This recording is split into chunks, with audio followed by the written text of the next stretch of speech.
fun than making money.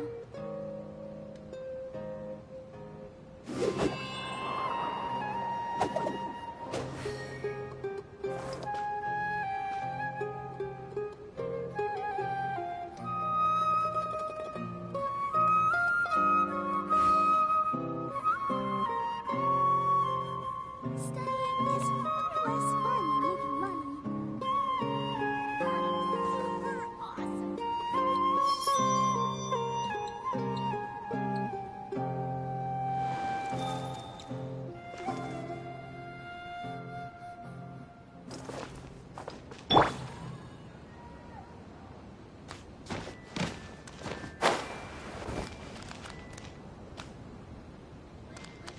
Studying is far less fun. The wind knows me.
Never.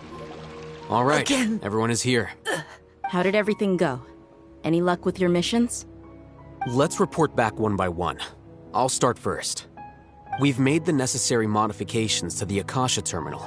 In addition, the props required are also ready. I'll go next. The Traveler and I went to Party's DI. The situation was a bit complicated, but we found Tainari. Unfortunately, he was wounded during a fight. Who was behind it? Well, that's the tough part. What should I say, Traveler? The Fatui or the Balladeer?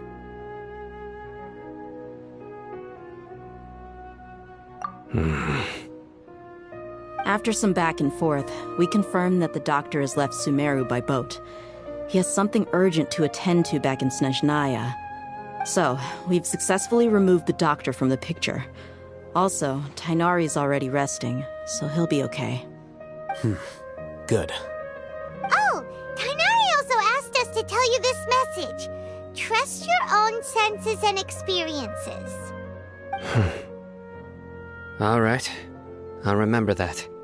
Everything also went smoothly on my side. The Eremites should have arrived at their destination by now. To avoid alerting the quarry, they will stay there for now. I can't believe you actually got so many Eremites into Sumeru City. It's all thanks to Rahman and his brave team, as well as their bold strategy. It appears to have been very effective. I'm glad to hear it. Well, is that everything? Okay, this meeting is adjourned. Huh? Wait, you mean that's it? Well, what else is there to discuss? Shouldn't you end with some words of encouragement? You know, to fire us up now? Personally, I'd rather we all go home and get some rest. I'll hate them. Ugh. Oh, and if you wanted someone to say something to that effect, then I must reiterate that I'm here to strategize and not to lead. So you should find someone more suitable to do that. But I thought all of you academia big shots were great speakers. Then I should remind you that I'm the scribe. I know that. So what? A scribe is responsible for recording meetings, not speaking. Fine, whatever. Well, Cyno doesn't seem to be much of a talker either. I guess that leaves it to my employer. Employer? Yep, the Traveler hired me.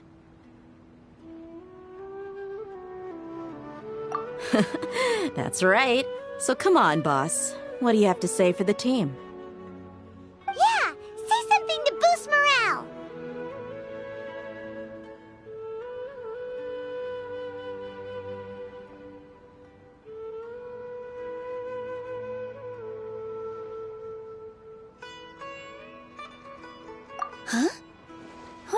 doing here?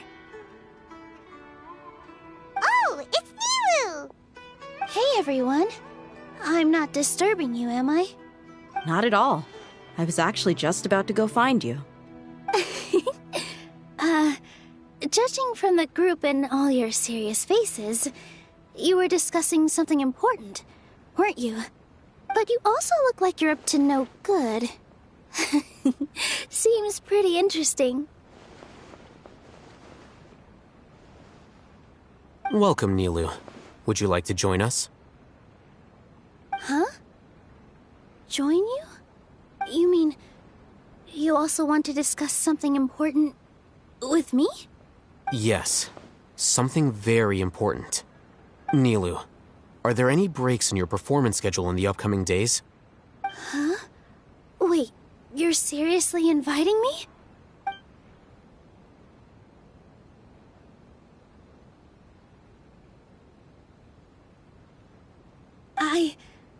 I can't believe my ears. You are truly the bravest and most passionate people of Sumeru, well, that I've ever met. Ahem. Oh, right. The Traveler and Paimon are not from Sumeru, but you are awesome as well. That's right! I must admit that I'm a little scared, but I'll try my best for Lesser Lord Kusanali. If I can somehow use my abilities to help you, then count me in. Remember, believe in yourself. Okay, I'll get my friends at the Grand Bazaar to help us tomorrow. Just remember not to say too much. Be discreet. Yep, you got it. All the preparations are done. Now, can we finally conclude this meeting?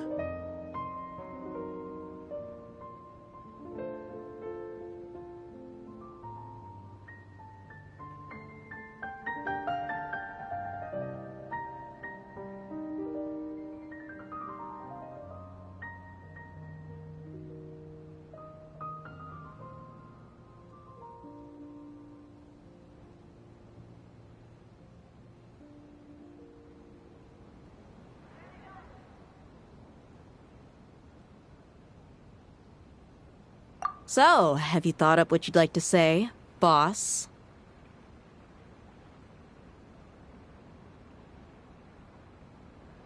Yep, it's a grand plan and we're all super awesome!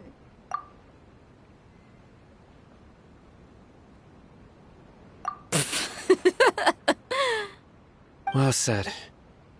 A good night's rest before an operation can be the difference between success and failure. Thankfully, I've had my place to myself recently. It's been nice and quiet. Huh? Oh, nothing. Alright, let's all go home and get a good night's sleep so we can be up early tomorrow! Okay, so I guess that means it's time to say goodnight now. Yep! Good night, everyone!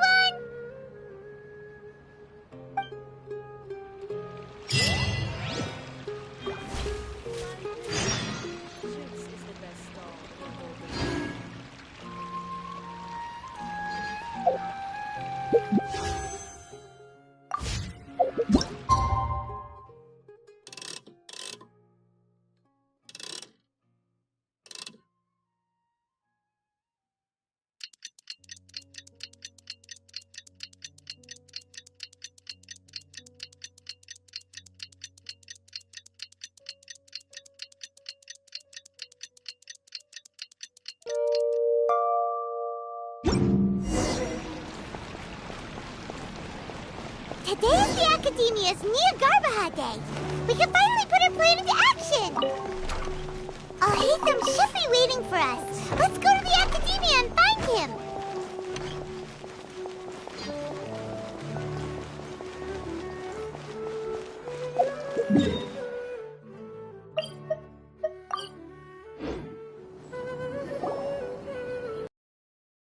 Sleep well?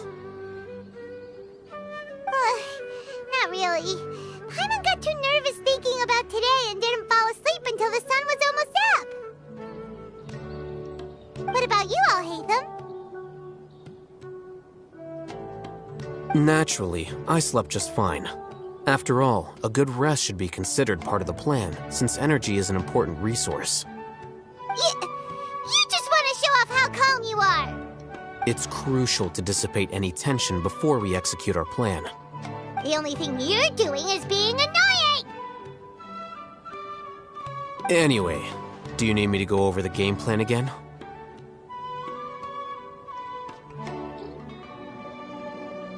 Our target is Grand Sage Azar's office. Everyone in the Academia knows that's where the Grand Sage's console is. Only they can operate it. Many restricted commands and operations are executed via that console. I'm sure that console has a way to free Lesser Lord Kusanali. You know, Paimon's been thinking, what kind of technology could let the sages imprison even a god? That isn't something they could have accomplished with their scholarly talents alone. In the Sanctuary of Suristhana, there's a device of Greater Lord Rukkhadevata's that she once used to isolate herself while meditating. 500 years ago, the Grand Sage at the time modified the device so that it can no longer be controlled from the inside. They were effectively trapping one god with the power of another. So, how are we gonna get to the Grand Sage's office? Don't forget, today is Nyagarbha Day, arguably the most important day to the Academia. The sages and core Academia personnel are busy loading the latest batch of research developments and legal decrees into knowledge capsules so that they can be entered into the Akasha. All the Darshan's researchers have their noses to the grindstone, and the Academia's grounds are flowing with all sorts of people. It's the perfect time for an infiltration. When the Grand Sage leaves his office to supervise the entering process, that's our cue to access the console and free the Dendro Archon.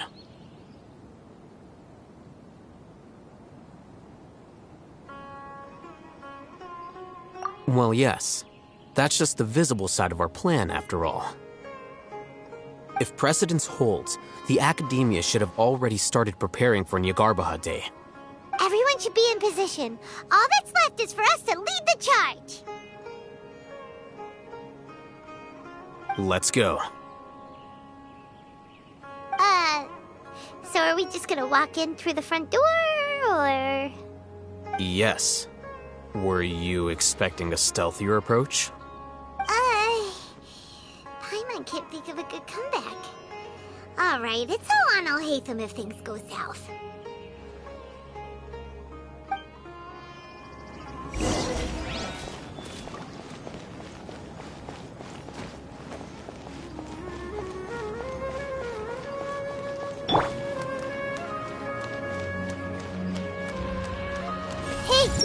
I should probably make an admission brochure and put it up on the side. But I'm sure no one would read it. I feel sleepier whenever I remember one of his poems. Welcome to the Academia.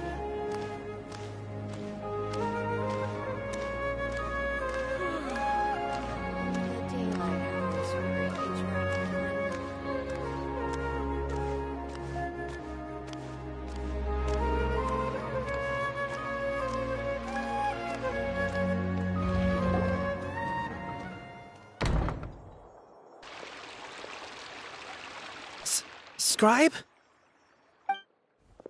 Please, wait. Are you Scribe Alhaitham?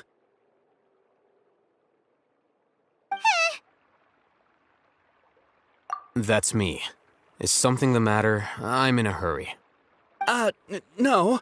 I was just surprised to see you here. I had heard that the sages were looking for you not long ago, but I didn't know what for. And, also, please don't bring outside guests into the Academia. Outside guests? How did you arrive at such a conclusion? Your groundless inference shames the Haravatat Darshan. What did you say? I'm the top student in Haravatat, and I earned 3rd place at the last Inter-Darshan debate. Don't look down on me! That wasn't my intention. As your Haravatat senior, I just assumed that you possessed a greater aptitude for critical thinking. Look, based on what you already know, The purpose of my return and the reason they're here should be obvious. Is that so? Wait a moment. Let me think. Don't tell me the answer. The sages search for you. A blonde-haired traveler. Outside guests. So, from the start, the sages weren't looking for you, but this traveler? And you were gone from the academia for so long because... Hey, shh. Yes, you've proven yourself as the top student in Haravatat. I surmise you've arrived at the correct conclusion. As I expected. Please, forgive me. I wasn't thinking clearly just now. Thank you for getting me back on track. It's nothing. We'll be on our way then. All right. Thank you for your contributions to the academia, Scribe.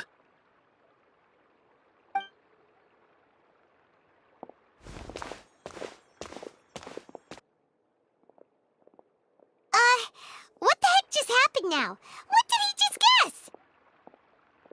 I'm afraid I don't know either. You have no idea? Mm-hmm. He convinced himself of whatever truth he came up with. That is the so-called pride of a scholar. If someone questions their academic facility, they will instantly feign understanding to keep up appearances. Nowadays, the academia is rampant with this type of scholar. Their obvious farces of intellect only serve to highlight themselves as fools. Wow, so there are special ways to deal with smart people. We don't even need to make up our own excuses. We shouldn't waste any more time. It would be problematic if we missed our window of opportunity. Let's go.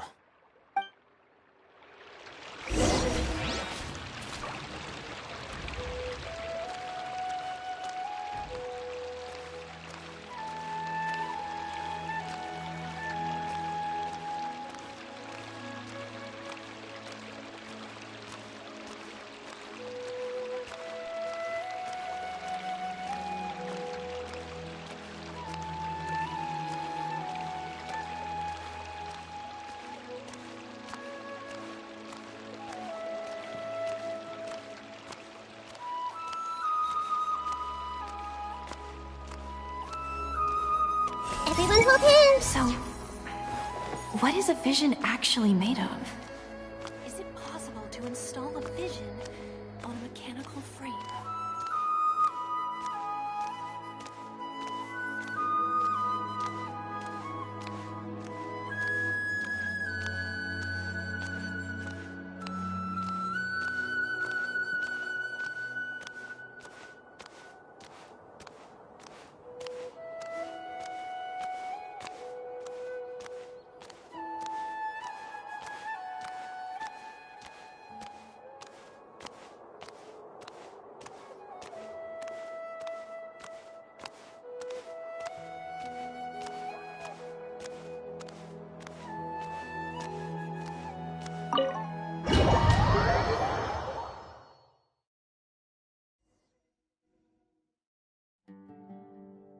Is this the Academia's library? Indeed. Known as the House of Dana, it is quite possibly the most extensive special collections library in Teyvat. There are a lot of students going through here. Is it really okay just to waltz right in? The Academia marches to a fast beat, especially since it's Nagarbaha Day. They're all occupied with their own matters. Just act natural. Now, hurry along.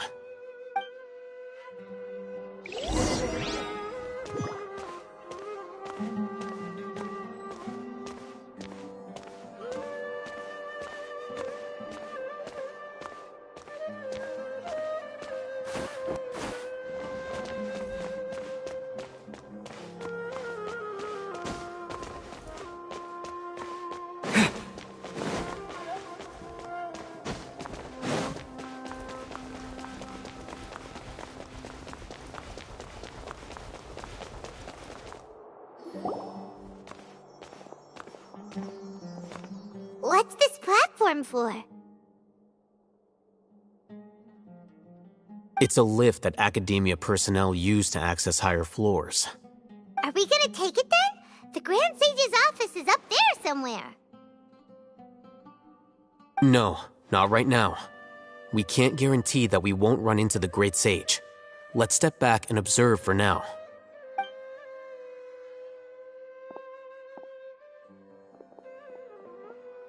You think the Grand Sage will exit from there? And after he does, we'd sneak past him? Oh, Paimon thinks that's really dangerous. Who knows? However, if we can confirm Azar's current location, our operation will be much safer if we... Allow me to offer you a hint. If you wish to know his location, look behind you. What's Grand Sage Azar doing here?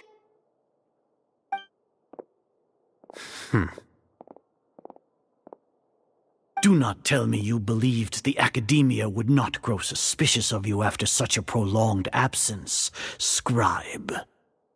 An eyewitness had informed me of your whereabouts, so I came to personally welcome you. Great Sage, I didn't expect you to care so much about me. I'm truly flattered. I'm sure, but compared to you, I am far more interested in these two unexpected guests. You are the Traveler and Paimon, correct?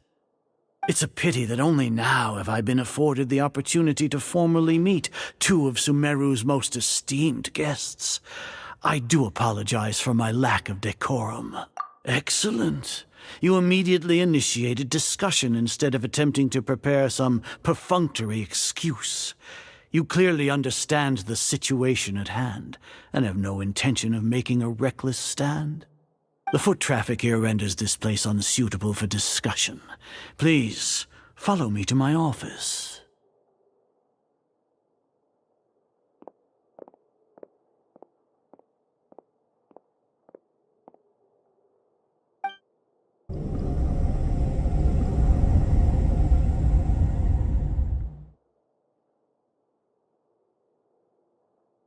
This place is crawling with guards.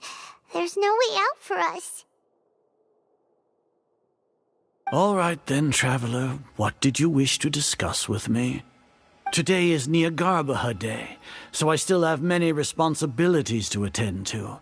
There is little time for idle chit-chat before I detain you all. You seem to know quite a bit about our endeavors. If that is so, then you should be praising our great work, rather than using your trivial misgivings in a futile attempt to sway me. Trivial? Then tell me, what do the Fatui want from me? Worthless. Those are all completely worthless. Benefits, divine power. These materialistic words do nothing but debase our great work. Creating a god. Yes, we are using human wisdom to create a god. If humanity cannot attain omniscience and omnipotence, then we shall create a god to reveal them. This is the pinnacle of human wisdom. We shall regain a god's guidance at long last. No longer will we flounder in the interminable void of consciousness and knowledge. Even Irminsul will be freed from its plight.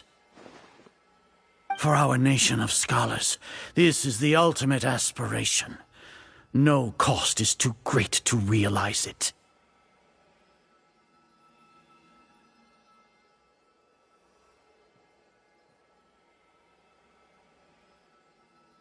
You will never understand the rapture of having a god be born within your very hands.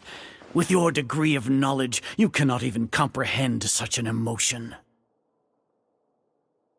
Gods exist on a plane that far eclipses humanity's. Lesser Lord Kusanali, what can she even do? Care for the people? Fend off sandstorms? Fabricate silly fairy tales? These are but child's play for the Academia. Does that make us equal to the gods? We are a people favored by Greater Lord Rukkhadevata.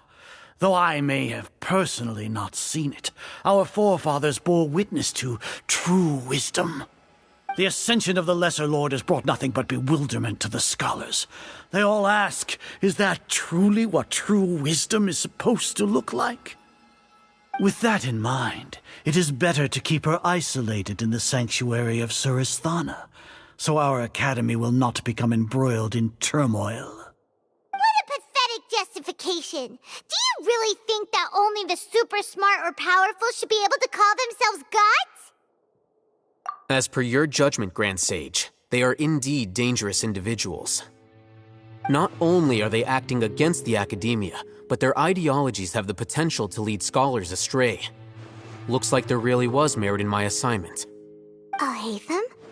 Are you talking about us? Anyway, I've brought them to the academia as ordered, but it took some time and trouble. Oh, that reminds me. Here's the investigation report you had requested. It's a summary of my time spent with the Traveler, an array of information about him ready for your perusal. Oh, Haytham! So you're still on the Academia side! We finally started to trust you!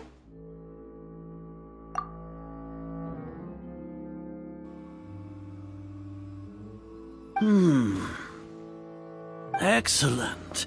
Detailed contents with no errors. I would expect nothing less than an immaculate report from the scribe. As it is Nyagarbha Day, I'll enter the information on you into the Akasha. Surely you know what that means. We'll be monitored, just like Sino. With the Akasha's calculation prowess, all of your actions will be predicted with an accuracy of at least 98%. Furthermore, your data will be updated in real time whenever new information presents itself. To put it into words you can understand, wherever you go, you will be walking under an invisible leash. This is Sumeru's greatest penalty for dishonest persons. Are you not familiar with the concept that great responsibility begets an equally great suspicion? In any case, you are Sumeru's most concerning external variable.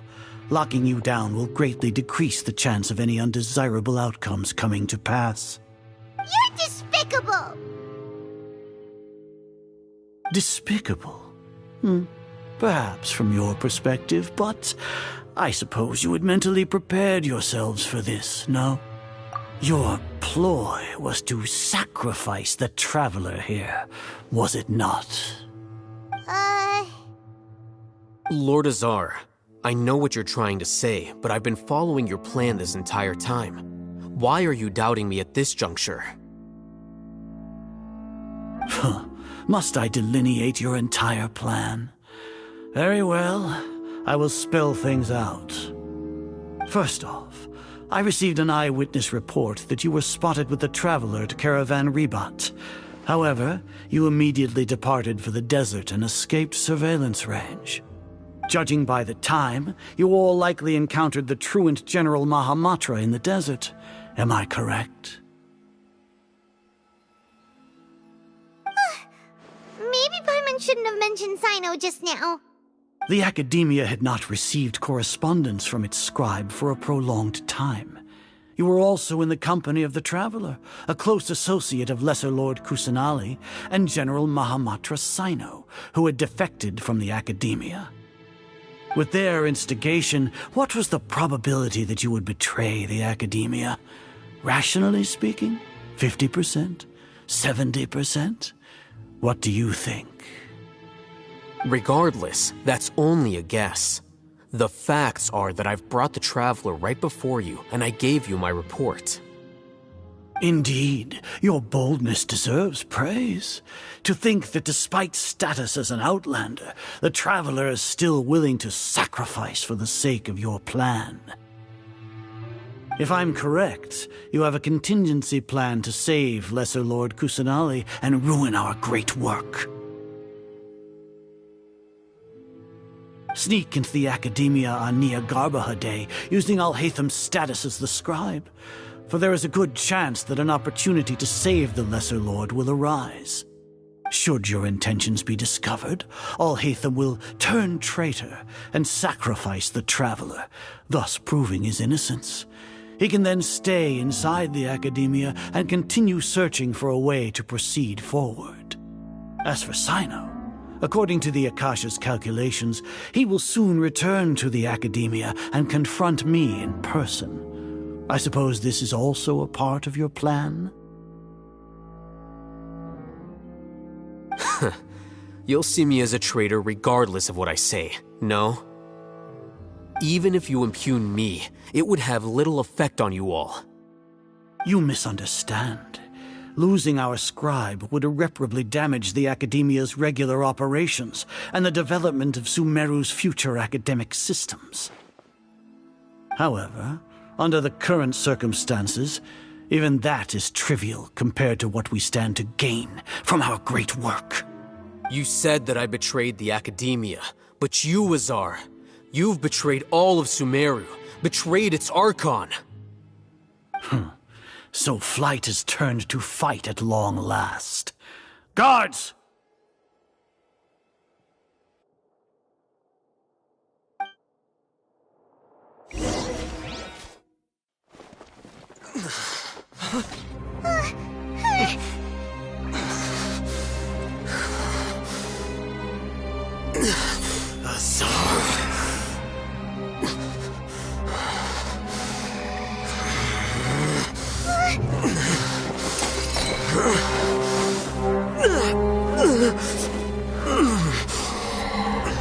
Well, what do we have here? So you stole that divine knowledge capsule. Traitor! You traitor! Even the most rational scholar will yearn for the power of a god in a moment of desperation. Aren't you doing the exact same thing as me, Alhaitham? Unfortunately for you, no god will lend you their power. Azar!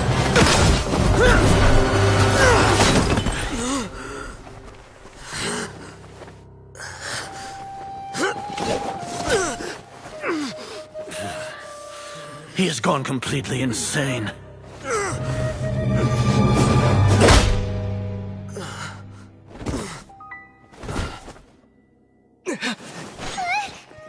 Take him to the Matra and exile him to Aru village.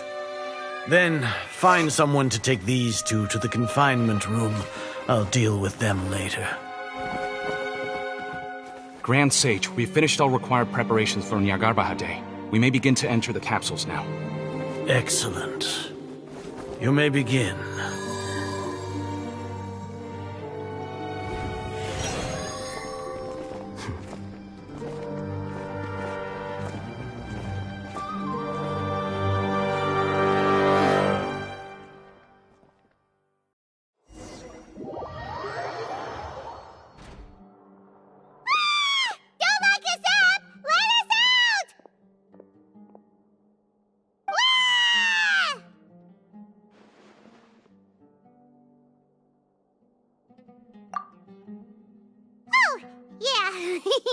Paimon got a bit carried away there. How was Paimon acting just now? Great, huh? Everything's going according to plan so far. We made it into confinement, and Alhaitham's probably done with his part too. We even managed to trick Grand Sage Azar. Alhaitham sure knows how to cook up a plan. What are we doing next? Paimon has trouble remembering things when she's worked up.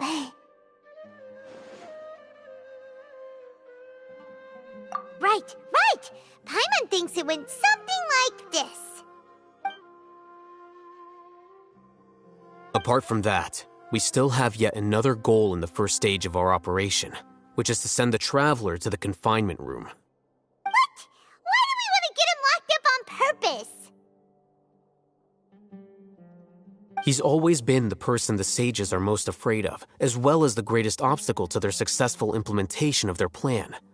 They are very aware of the risk he poses to them. Once the Traveler is imprisoned, the sages will likely think that everything is under control. And with their guard down, the next phase of our plan will have a much higher chance of success. I can already see the pompous looks on their faces. Oh, that's a super tricky plan.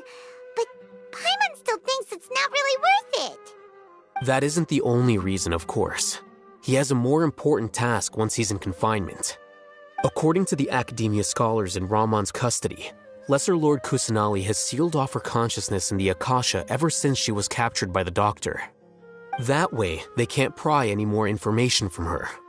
Even if we break into the sanctuary of Surasthana, it will take time to awaken Lesser Lord Kusanali's consciousness. We need to do that in advance. So our job is to wake up Nahida! Okay, totally worth getting thrown and jailed for. The confinement room is inside the Academia, close to the sanctuary of Surasthana. It's a completely enclosed space, and you won't be receiving any visitors. I'll work with Ramon's scholars to make some modifications to your Akasha terminal. Once you're in, get as close as you can to Lesser Lord Kusanali and try to connect to her consciousness. However, as for whether she'll actually wake up, that will depend on our luck.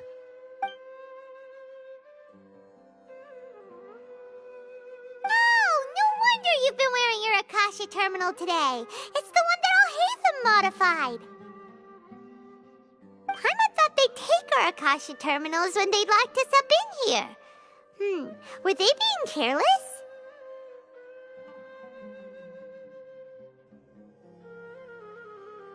Alright, so what now? Sounds easy enough. We can finally talk with Nahida after all this time. Let's do it. There's a light flashing on your Akasha terminal. It's almost like... the faster it blinks, the better the signal!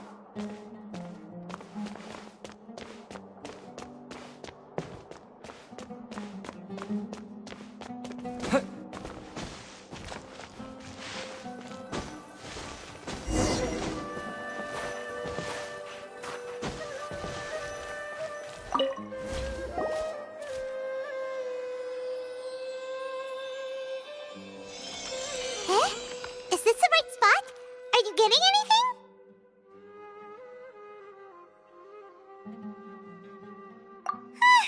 Please work.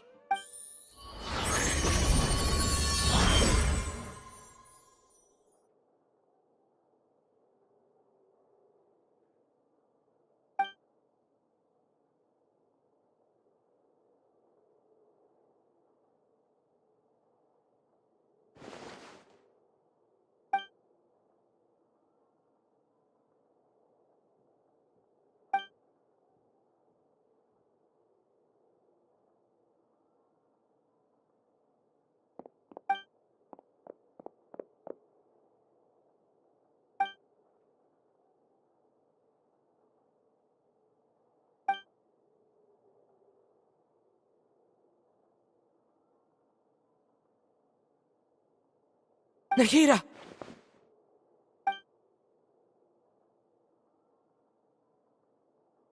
Hey, Nahida!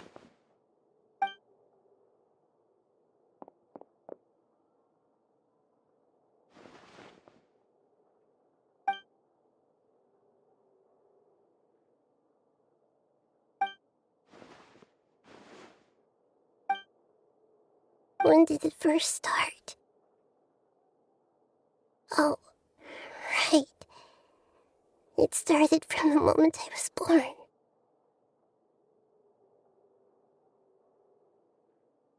I want to become a worthy Archon. So I've kept studying.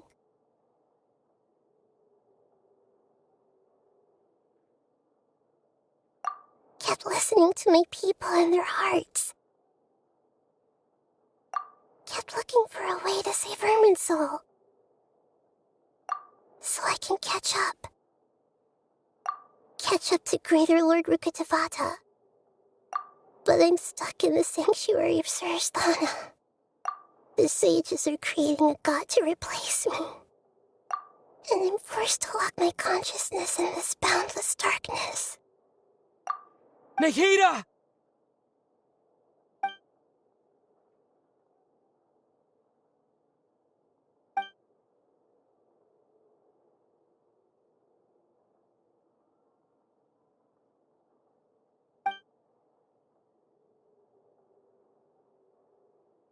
Nahida!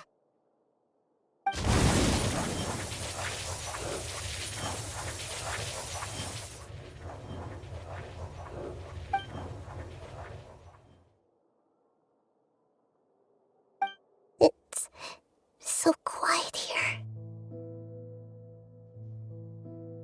Now that I think of it, I don't think I've ever actually listened to my own inner voice. Do Archons have them? Should Archons have them? Have I been doing the right thing? Am I really not needed? How do I really feel about all of this? It's so quiet here.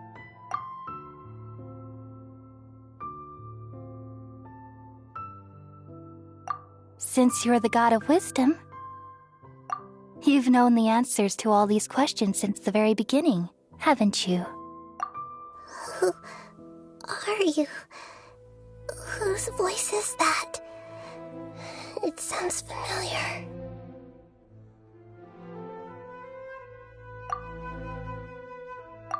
You're right, though.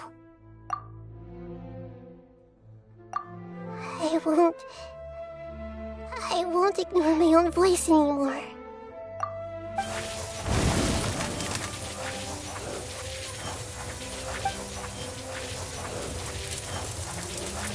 Nahida!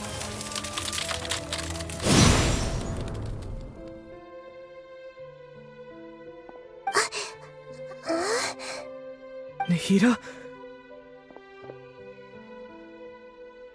Did you wake me up? Thank you. Why are you here? We're here to rescue you. Are you alright? I'm fine. It's just... when I think of everything that's happened to me, I feel really angry now.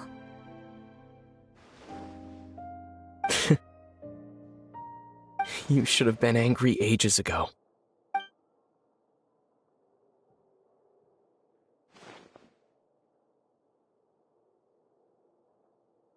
Huh?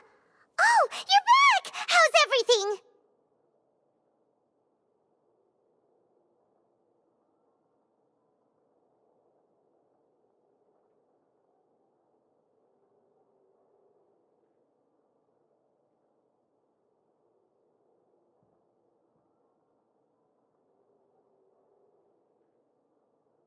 That's wonderful news! Great! We weren't locked up for nothing! When you went to wake up Nahida, Paimon was listening for any sounds outside. You were out for a long time. There are fewer and fewer scholars going about now. You think everyone's done with their Nyargarba Day stuff? Yep, so that means our next act is Nilou's performance!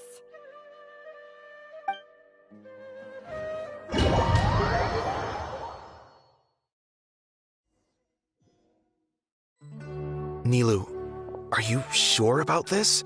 You're taking such a great risk for them. I'm sure, and I'm going.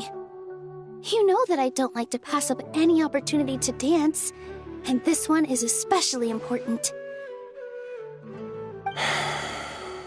All right. You seem to have a lot of trust in them, so I won't say more on the subject. But if anything happens, the few of us here may not be able to help you. Don't worry. They've been through worse. Everything's going to be fine. All right. You know, if you really do get arrested, we'll do everything we can to get you back. Be careful, even if it's only for our sakes. Thanks, Mr. Zubair. You're so very kind.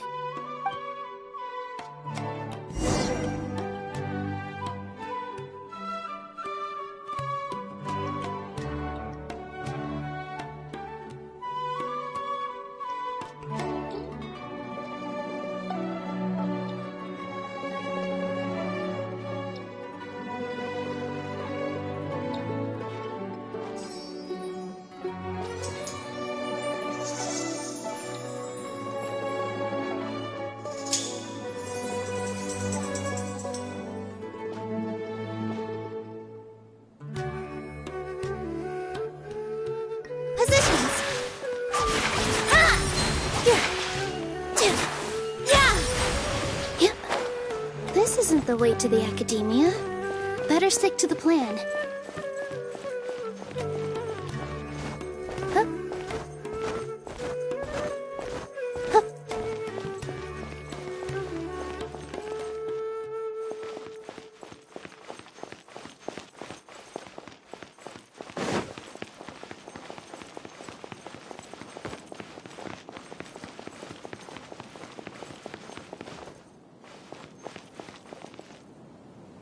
Nilou, how's it going?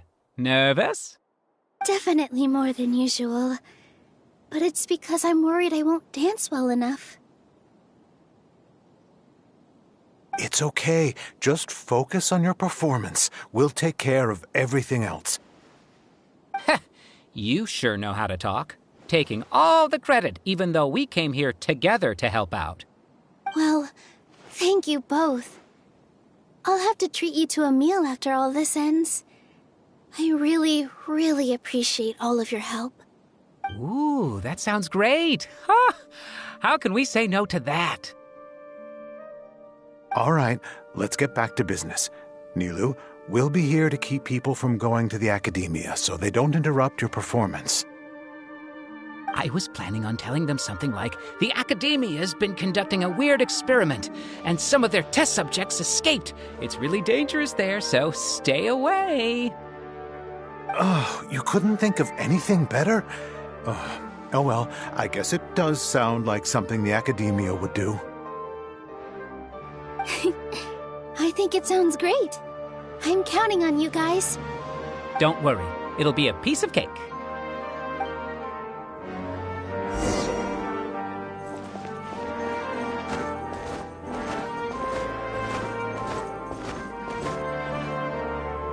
Hey, Nilou!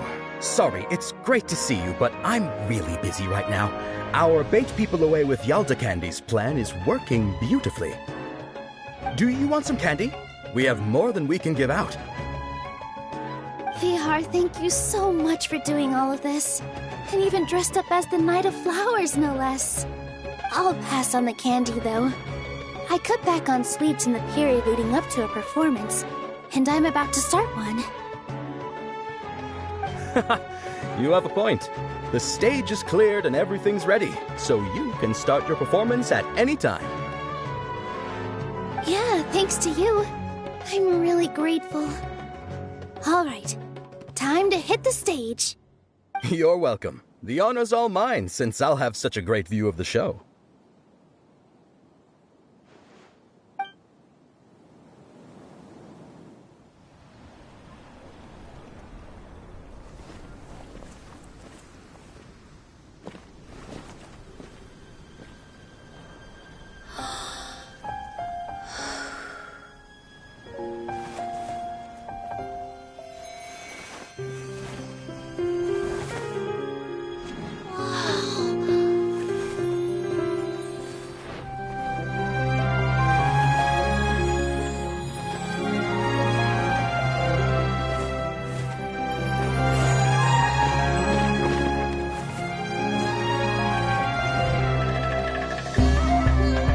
I've never seen a performance like this.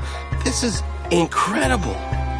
Yeah, but I heard that public performances like these have been banned. I can't believe she's doing this here.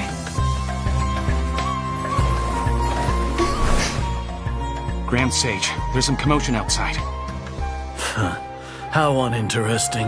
Issue the new Prohibition Act from the Akasha to the guards. They'll know what to do. Do you think we should, stop her? Let's just watch for a little bit longer.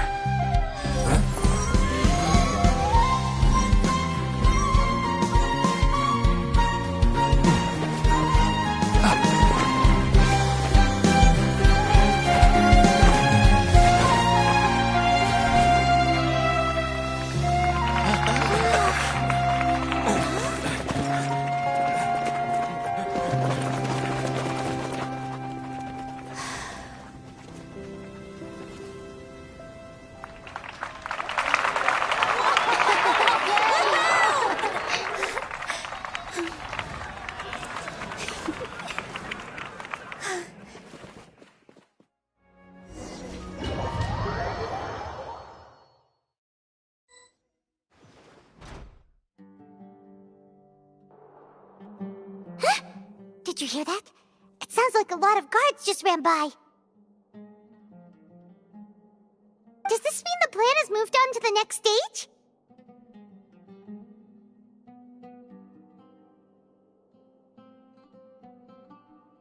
Yep. It's great that everything seems to be going well. Come to think of it, when did Alhaitham replace the knowledge capsule that was about to be entered into the Akasha?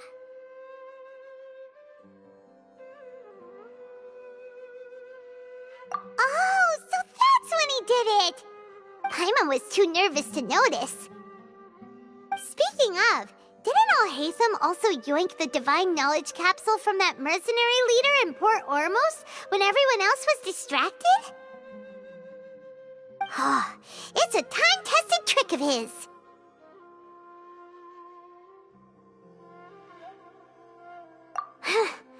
Why are we complimenting him?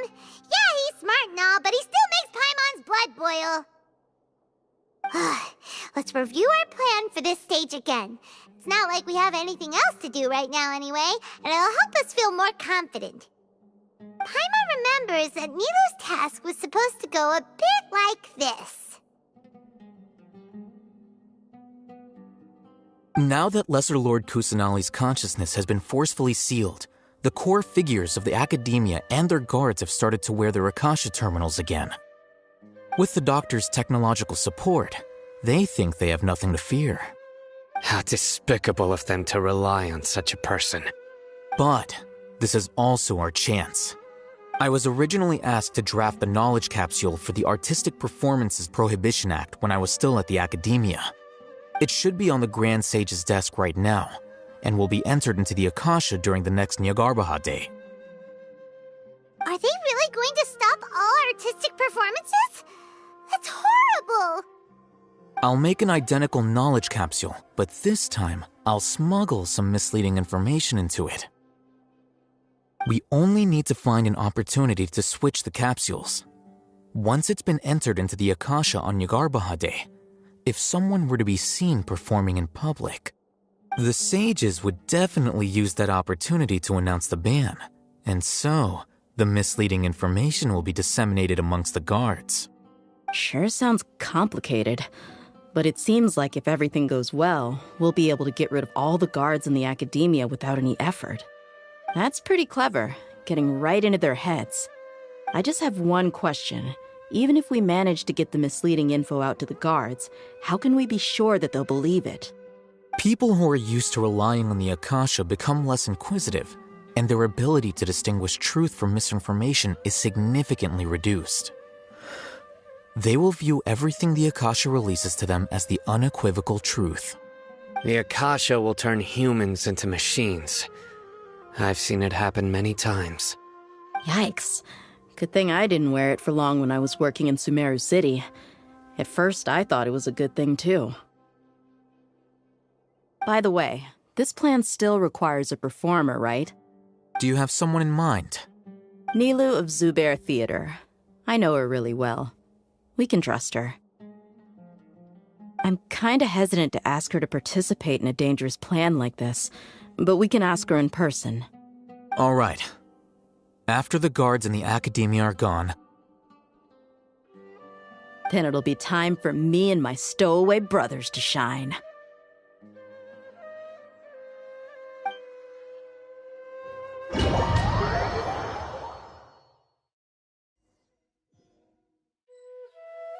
Here they come. Did you see that, Raman? They came out from the Academia in droves.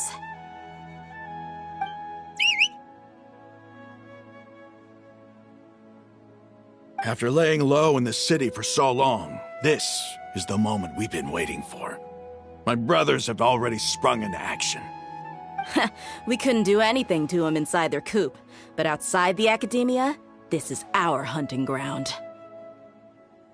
With a lioness like you, the prey sure won't be able to run far. We still need to eliminate the guards as soon as possible. If we give the sages enough time to realize what's happening, the plan's doomed. All they've done is to sit on their cushy salaries and twiddle their thumbs all day while we fought and struggled every day in the desert. The only advantage they might have is their numbers.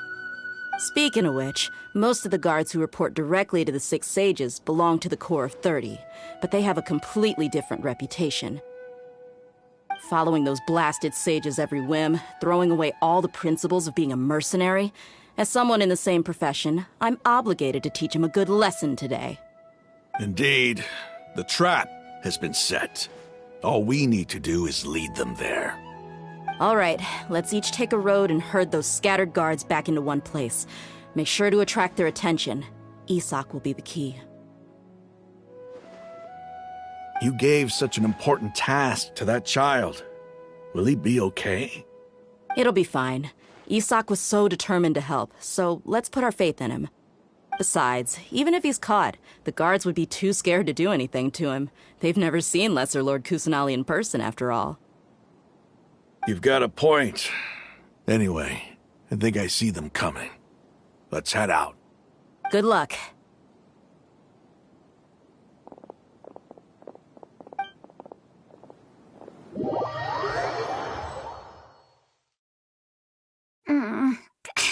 This outfit. Hey, do you remember what you need to do, Isak? When the guards get here, you'll pretend to be Lesser Lord Kusanali and run away from them. Oh, yeah, I remember. Of course I do. I'm just a little nervous. Relax. Don't think about getting caught. Even if that happens, we won't leave you behind. You only need to think about getting the guards' attention and leading them to the Grand Bazaar. Leave the rest to us. Okay, got it. I'm here to pay back Lesser Lord Kusanali for helping Grandpa. I won't get cold feet. Hey, they're here. I can see the Academia guards.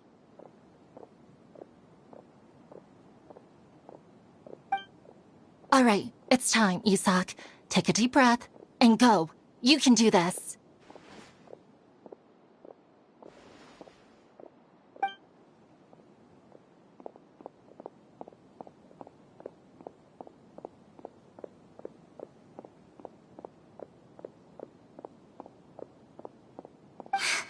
Why is there a guard over there? Did he already run ahead of me? This is different from our plan. But there's no time. I need to make a choice.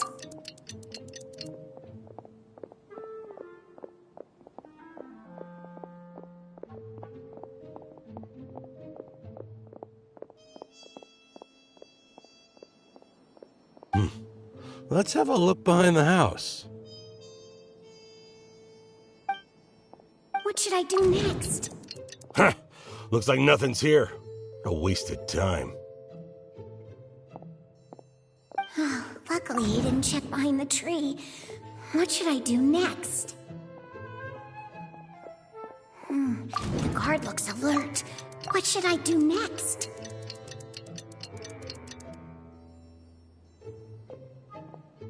Doesn't seem like anything unusual's around here. Looks like the guard finally left. I need to go.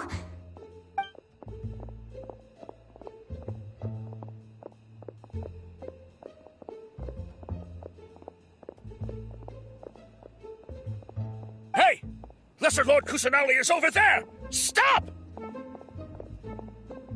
What? Lesser Lord Kusanali? How did I not notice that? They found me. This is bad. Where should I go?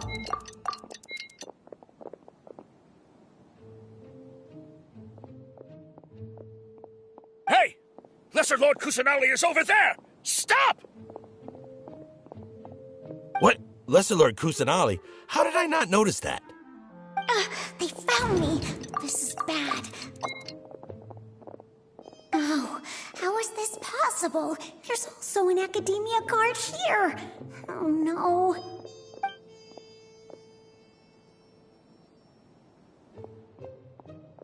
Hey! Lesser Lord Kusanali is over there! Stop!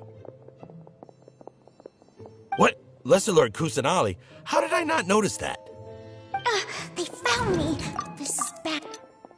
The target suspected to be Lesser Lord Kusanali has escaped into the Grand Bazaar. Assemble and arrest her!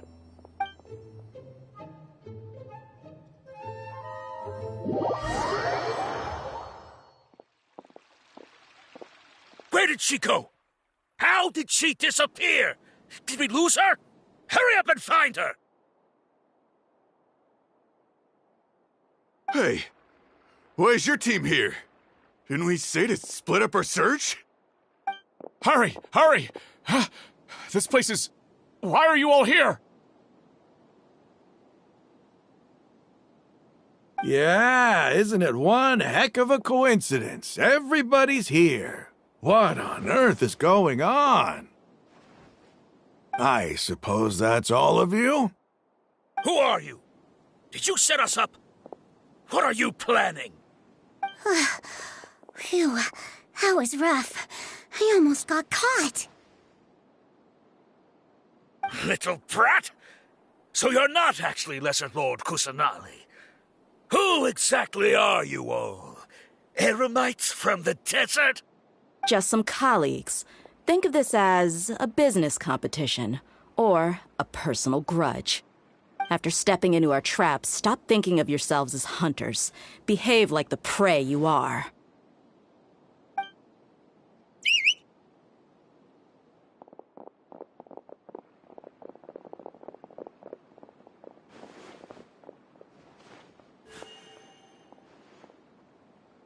An ambush? How's that possible? This is Sumeru City, but mercenaries from the desert somehow ambushed us! You've spent all your time hiding away in the academia. This place has long since become our hunting ground. Brace yourselves!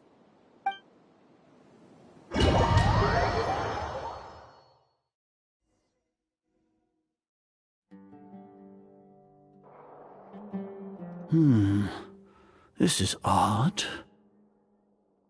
The academia has quieted down after the conclusion of the Nyagarbha Day ceremonies, but it's much quieter than usual. Where are the guards? Why have I not seen a single one? Guards? Guards! Grand Sage, how may I be of assistance? I called for the guards. Why did you come? My apologies, Grand Sage. Right now, all Academia guards have entered the city to perform the ordered arrest. I thought you knew. Arrest? Who is there to arrest? I have an ominous feeling. Arrest Lesser Lord Kusanali, right? Is that not what the order was? Lesser Lord Kusanali? You mean she has disappeared? Yes. I wouldn't dare make up something like that. Right now, everyone is in a panic, and many are saying that Lesser Lord Kusanali will take revenge on us. What happened? Just what is going on? Lesser Lord Kusanali somehow escaped? Was it Alhaitham and his party that freed her? That's impossible. The Academia is heavily guarded today, and any order to release Lesser Lord Kusanali would be strictly confidential. Besides, Alhaitham and the Traveler are already in our hands. What manner of trickery did they employ? How could Lesser Lord Kusanali disappear into thin air? Disappear? Wait. How was the arrest order distributed to the guards? It was issued by the Akasha earlier today. Only you have the authority to send messages like that, so I thought it was your order. Let me check.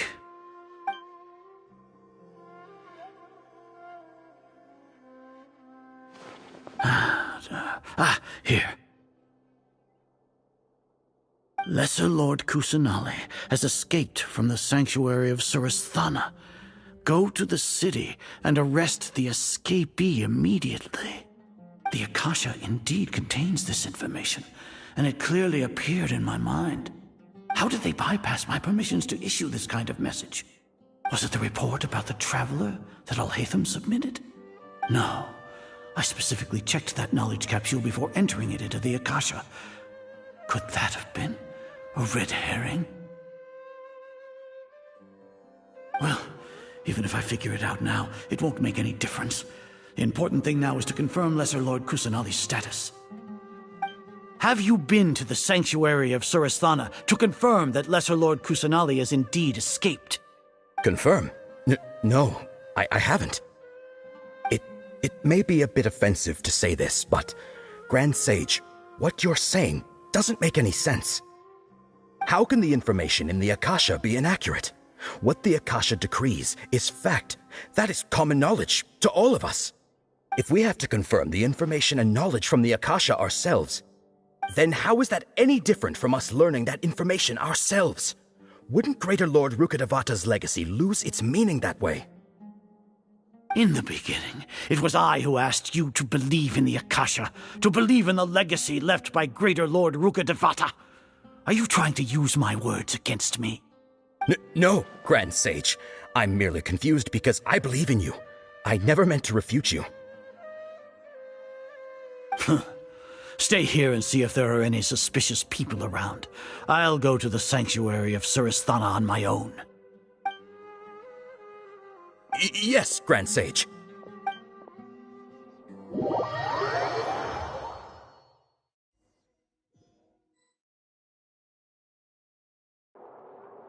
Lesser Lord Kusanali has escaped from the sanctuary of Surasthana.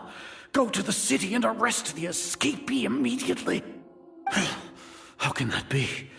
Stop thinking about it. Stop. It must be a trick of theirs. As long as I personally confirm it. Ah! Impossible. That's impossible. There must be something wrong with my eyes.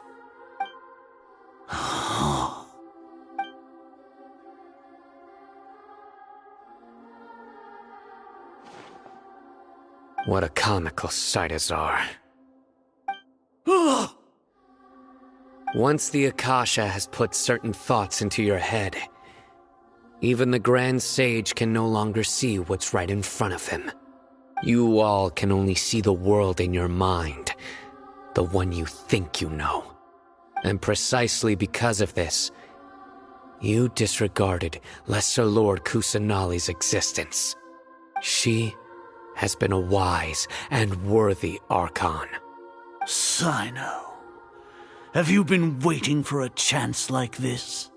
The Akasha predicted that you would return to the Academia to confront me, but I didn't expect it to turn out like this. I was careless. No, you were blinded. Your faults stem from your reliance on the Akasha. You're still the same as always. I truly did not expect a proud person like you to cooperate with Alhaitham and the Traveler. People change, Azar. Admit it. The Akasha can't predict my actions anymore. Then tell me, what have you found during your investigation? You want to buy time? This is the sanctuary of Surasthana. Under your own regulations, even Academia staff are forbidden to come here. No one will come to save you. As for the investigation, I've at least confirmed that you are guilty of insurgency against the Archon. A serious crime. So what? Did you do all of this so I would plead guilty in front of you, General Mahamatra? No. I want you to plead guilty in front of the Archon herself. You once said that I had no standing to judge you.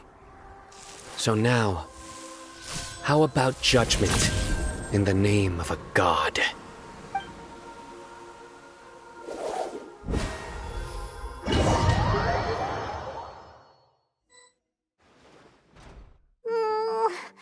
long do we have to wait? Paimon wants to know how things are going out there. Paimon hasn't heard any sounds outside for a while. Oh, yeah, but aren't you scared that we might be locked up in here for the rest of our lives? Thinking about it, at least Paimon has you. We could still chat like this. When Paimon thinks of Nahida being imprisoned alone in the sanctuary of Surasthana, Paimon can't help but feel sorry for her.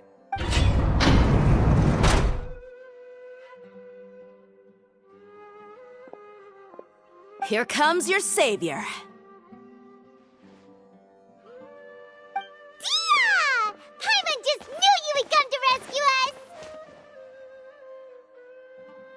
You two really owe me some big thanks. I had to search through who knows how many guards to find the key here. It felt even more tiring than whacking them. I'm exhausted. Thanks a lot. Need Paimon to rub your shoulders? No, that's, I'll pass. What are you afraid of? Oh, are you ticklish? Now isn't the time to talk about being ticklish.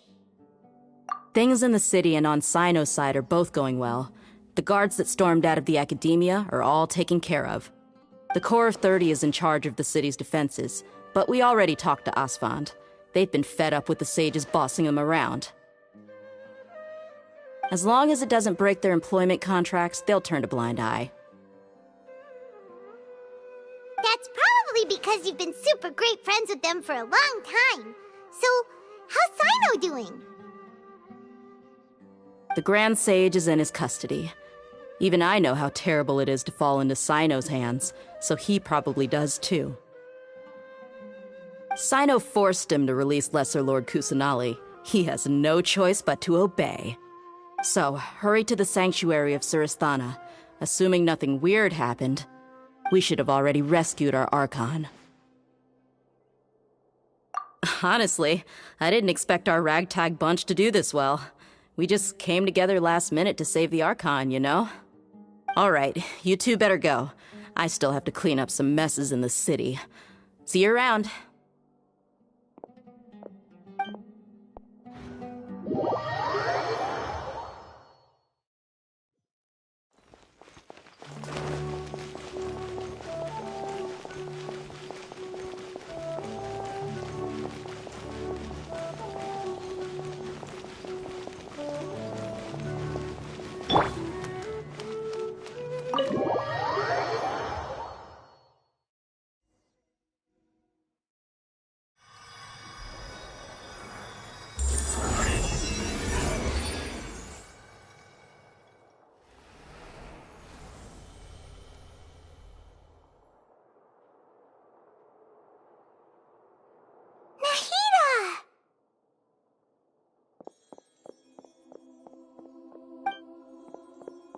Should I say it's nice to meet you? This is the first time we've met in real life. Before, we've only met in dreams, consciousness, or when I was in someone else's body. Thank you so much for coming to rescue me, but I also need to apologize. During this time, I did some self-reflection. My sense of inferiority and yielding to the Academia led to all of this, and created so much trouble for you all. Exactly! We're here because you're a good Archon and one of our friends! Thanks, you two. Amazing. So this is how it feels to walk out of that cage with my own body. It's like I just had an endlessly long dream. I can't even tell if I just woke up or was only now born into this world. My concept of self has become so clear. But now doesn't seem to be the time to indulge in this feeling.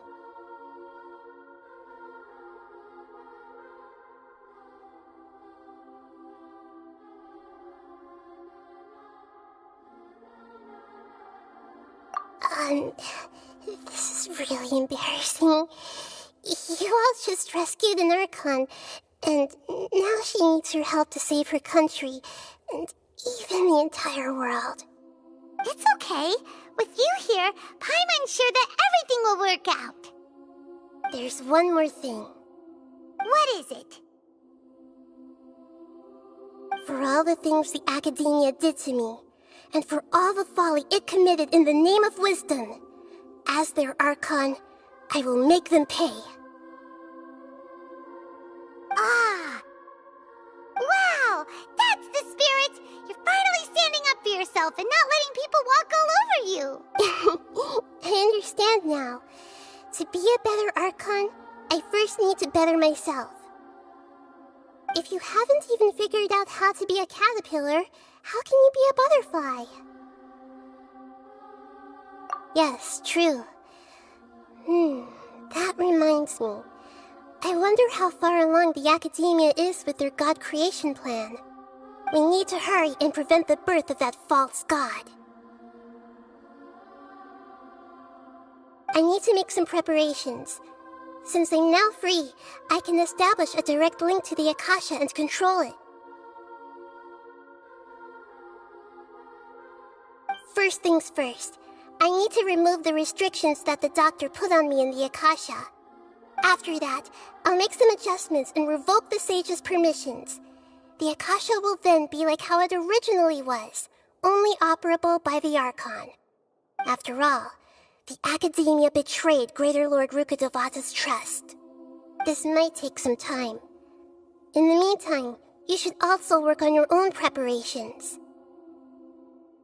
If we don't stop the god creation plan in time, we'll be in for a tough fight.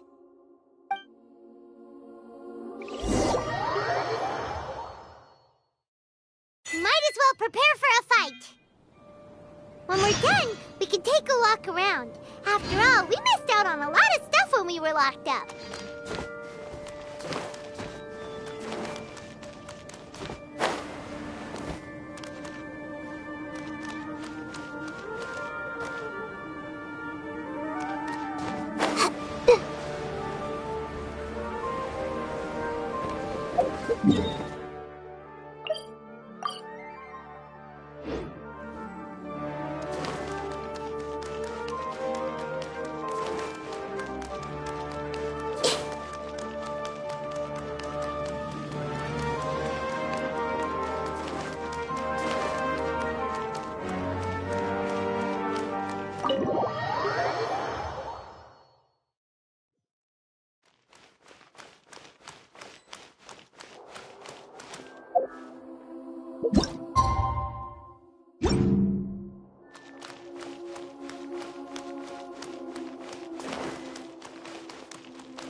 How's it going, Nahida?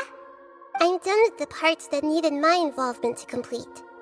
Although it's my first time working with the Akasha like this, its internal structure and operation procedures are easy for me to understand. Greater Lord Rukkhadevata's design is truly brilliant. Oh, also, this is for you. Huh? What's this little floaty thingy? It's a small device I put together just now. You can think of it as an upgraded Akasha terminal. You may not need it right now, but it should be helpful in certain situations. Wait! This thing has the same characteristics as Paimon! We're both small things that float! Oh, all the things that make Paimon special got copied! When Paimon appears with the Traveler from now on, people won't remember Paimon because she isn't unique anymore! It's alright, Paimon. It can't replace you. It's only a flying device, but you're the Traveler's irreplaceable friend. You're so good at comforting people, Nahida. If only the Traveler was as smart as you.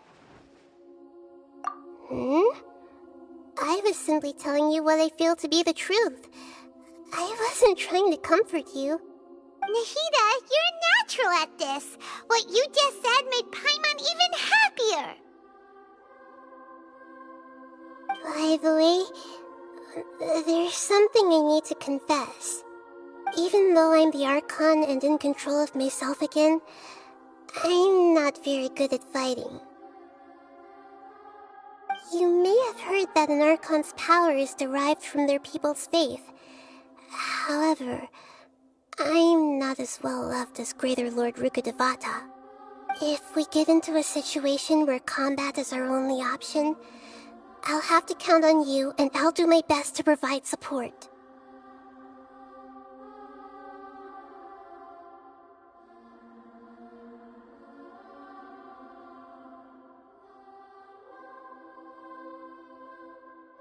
I'm glad I can rely on you. So the God of Wisdom isn't good at fighting? That actually sounds about right. I've located where the false god is. Time is of the essence, so let's get to it.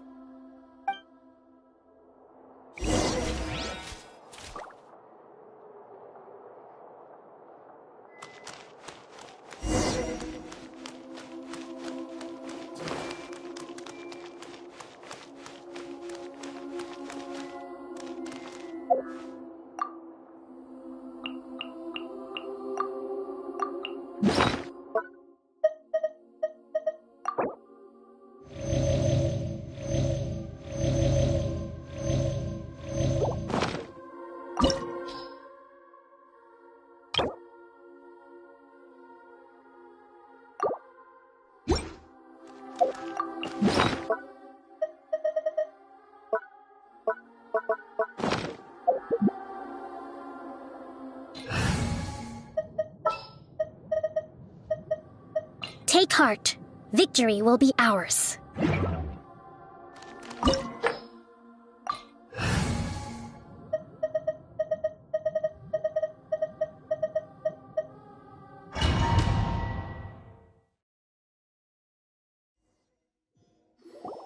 What is this place? Is this really the way we need to go? Wow. Who would have thought there'd be a place like this hidden right slap bang in the middle of the city? The sages wanted to realize their god creation plan without being discovered. The safest and most convenient way would be to build within the academia itself. That's true. They were already hiding one god, so why not two? Judging from the structure here, the project is a huge undertaking. The sages really saw the god creation plan as their ultimate goal. But this place doesn't look like it could have been constructed by the academia alone. The Fatui under the Doctor sure didn't hold back. They provided a lot of technological support.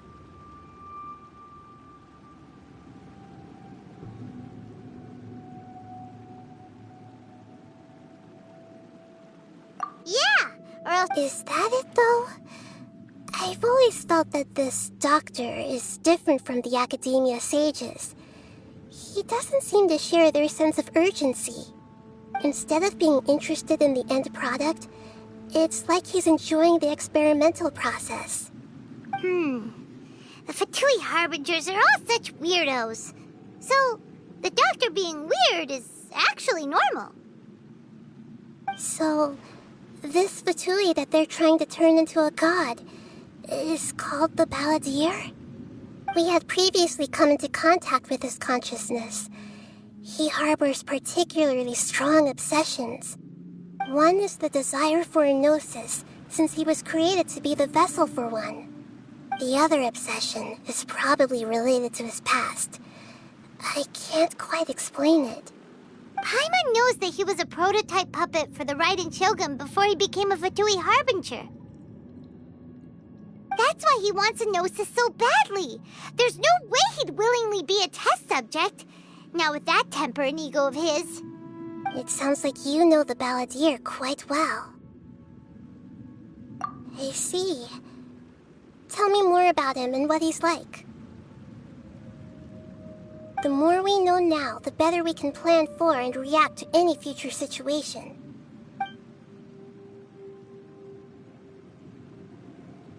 Ah, I see. How fascinating.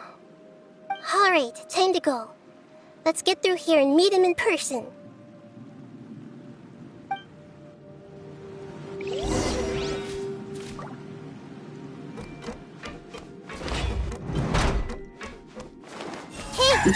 Work time! Let's begin! Time to work! Put your back into it!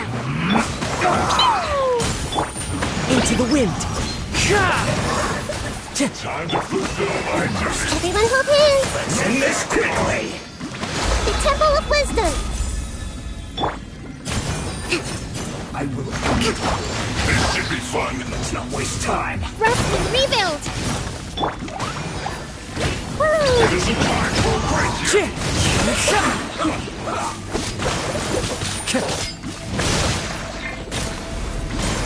I see everything! My work. Let's move out. Finished.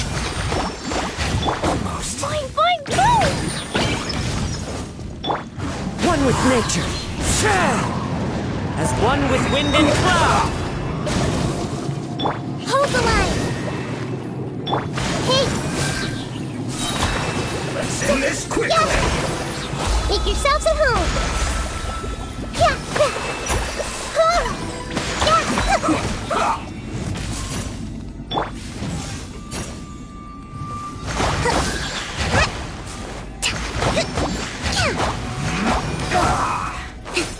Allow me!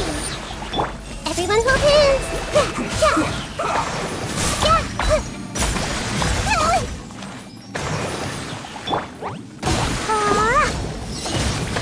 Let's end this quickly! The wind knows me. Stop fighting! Let's burst and rebuild!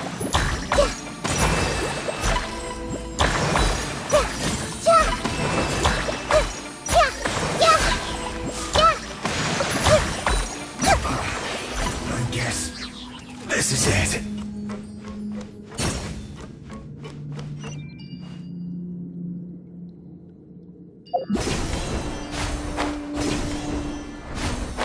It looks like we can climb up these pipes.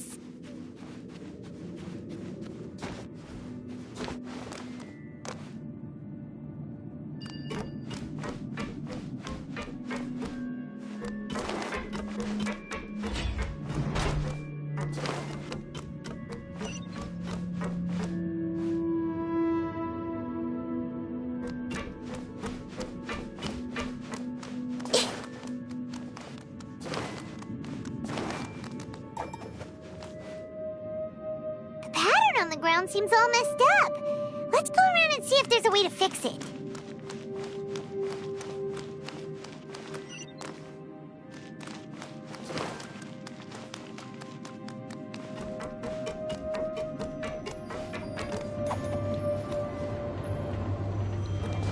It seems to have stopped.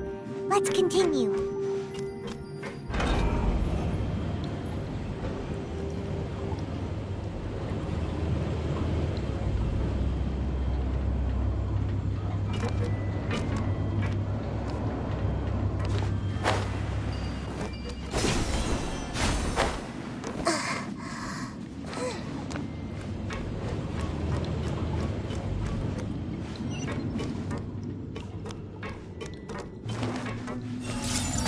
Let's begin. Hold the line. Into the wind. Fallen leaves, adorn my night. Let's end this quickly. Stay. I guess this is it.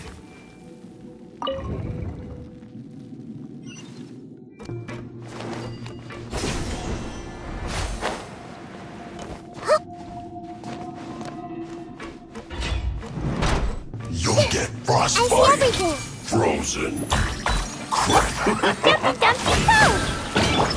The wind knows me. Allow me. Now you're not going anywhere. It's time for a flash for shield to the bone. Into the wind. Hey.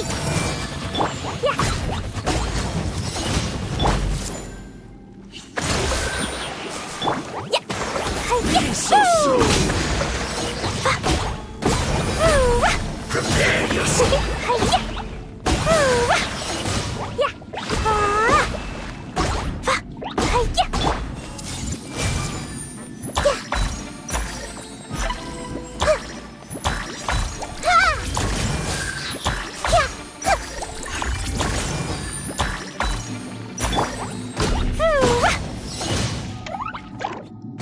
La la la. The wind knows me.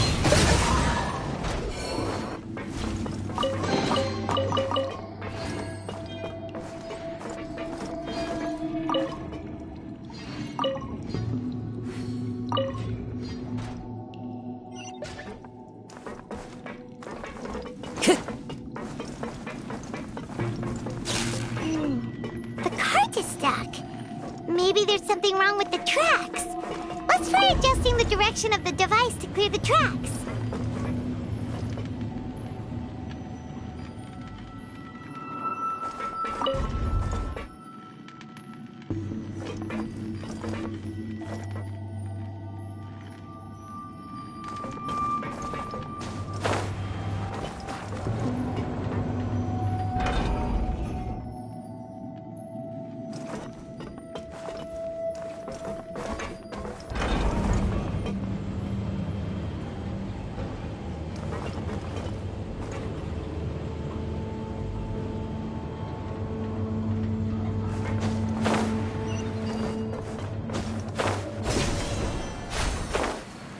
I'll put you on high heat. Hold the line! Everyone hold hands! Shouldn't get careless.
Let's begin. One with nature. Let's end this quickly. Jumpy Dumpty Go! The wind knows me. Clouds high. The birds call. Right there. Everyone hold hands! Rest and rebuild!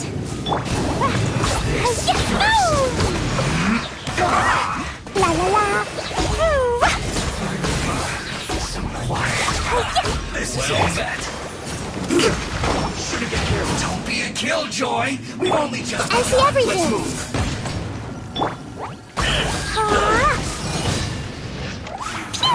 You can't run. Well, miscalculation.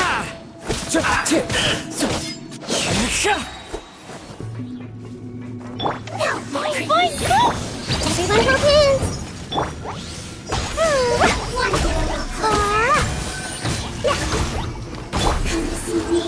One with nature. As one with wind and cloud.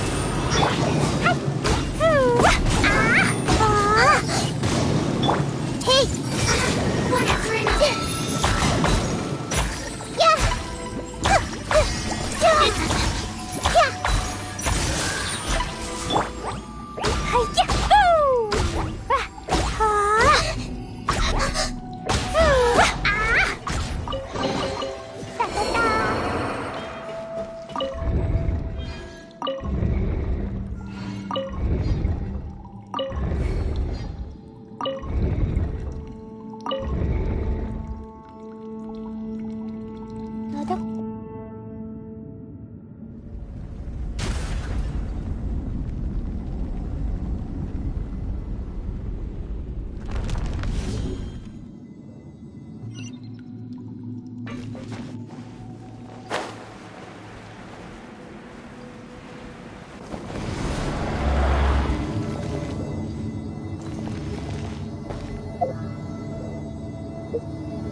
Looking at its operational status, we must prepare for the worst.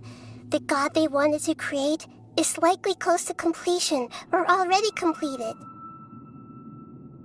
Oh no! What should we do? Paimon can't imagine how hard it would be to fight against a Fatui Harbinger with a Gnosis. Are you nervous, Paimon? If you really want to know, of course Paimon's nervous. Aren't you too, Nahida? Yes, I am. This is probably the first time I faced with a calamity of this degree since my birth. I feel not just nervous, but curious as well. Curious? Curious about what? Curious about our fate. To me, everything we perceive in this world, everything we learn, and everything that happens to us is considered knowledge. And if it's a form of knowledge, then it can be understood. However, only fate is about that which has yet to occur, so it has always drawn my curiosity. So to me, fate is the ultimate knowledge. That's also why I love observing humans and all the things that happen to them. It all brings me great satisfaction. And now, at long last, I'm not just an observer anymore. I will personally experience my own fate with you by my side. Isn't this such a wonderfully exciting thing? Ah, so that's what you mean. Paimon thinks she understands what you're feeling.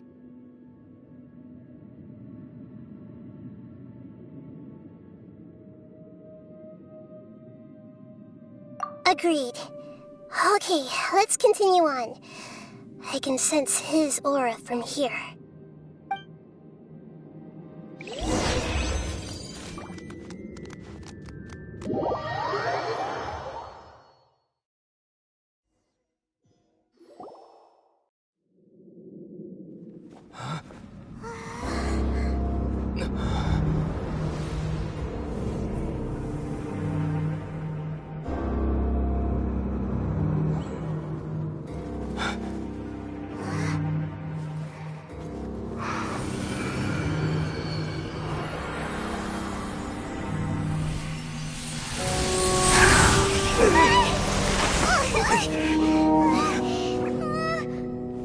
Who would have thought the world would be so eager for my birth? I remember you, Booer, the god of wisdom, and standing beside you, the traveler. Is he all-knowing and powerful now like Greater Lord Rukkhadevata? No, I can't feel the same kind of divinity I felt from the Greater Lord. It seems that the sages didn't get the chance to infuse the divine knowledge capsules into him. But even still, he has undoubtedly become a true god now. So we're too late?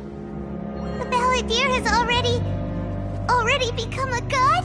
The Balladeer. A long bygone title. When my spirit ascended to divinity, I felt as if I had existed for the same number of epochs as heaven and earth. Looking back, the existence of what once called itself Kunikazushi appears infinitely small and ugly.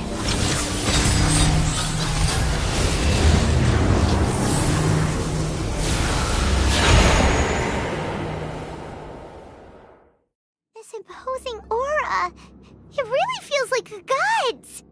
A body that capitalizes on the Balladeer's original construction as a mechanical puppet, with the Gnosis serving as a constant power supply. How much effort and resources did the sages put into this? From a purely technological perspective, it's a commendable achievement indeed. It's no exaggeration to say, this is the culmination of human wisdom. You sure are something! Dishing out compliments at a time like this? But I don't think he's reached the spiritual height of a god. Strife is engraved upon every god and every gnosis brought forth into this world. Can you feel it? The exhilaration of such power, and the thrill of anticipation for our contention. Nahida wouldn't feel the same things as you! Do you not realize that you are interrupting a conversation between gods? Lowly creature, know your place! The the strife engraved upon Enosis, you're talking about the Archon War. Tevat's current peace was not easily won. I didn't personally participate in the Archon War, but the way I see it, all those losses were meaningless, driven by the demands of the laws. There's no point in bringing it up again. Is that so? Yet I am deeply disappointed that I was never allowed the fortuity to personally participate in the Archon War. This is a first. Encountering a god in this world who does not crave power. No wonder your own people have abandoned you, God of Wisdom. Your judgment is as your existence, unsubstantial. This is where everything ends, Booer, the God of Wisdom. You should know that wisdom cannot solve every problem. Like now, where your only option is to face me in combat. Come! Let us reenact a scene of the Archon War. Come and inaugurate my birth as a god.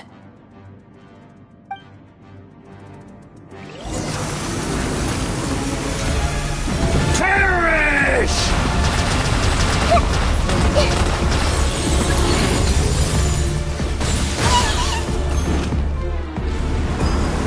Churn!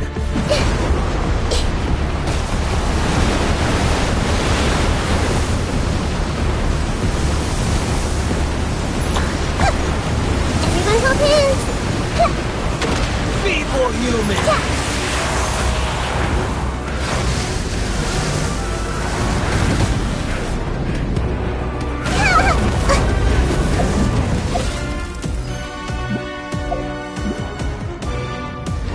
My endless cycle begins!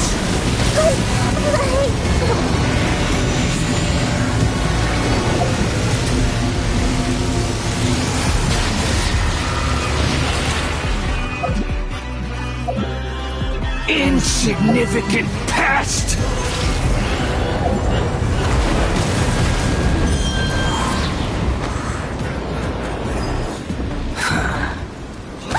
That really hurt! Feeble human!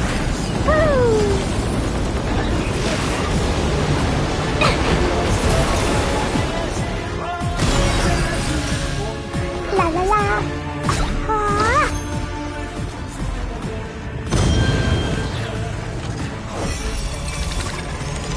At my command, you shall fall!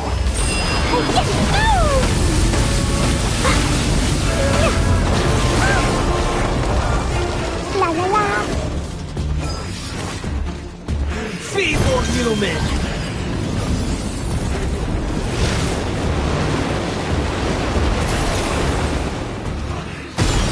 You're picking on me!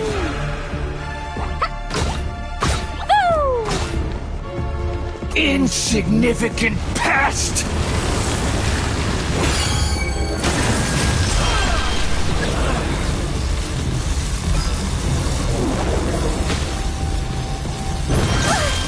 It was an accident.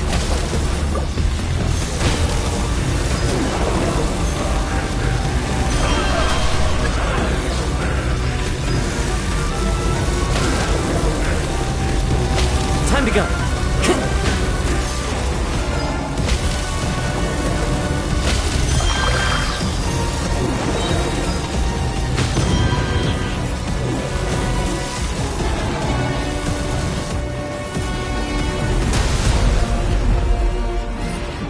Fallen leaves, My endless adorn my cycle night!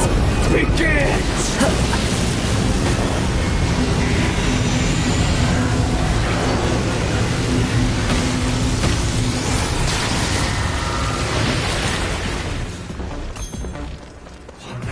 Feeble human!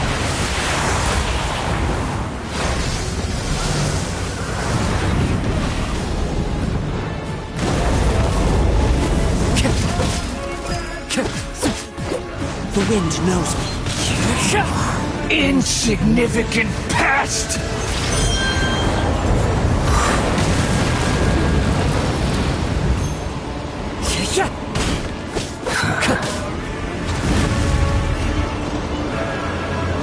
Time to go.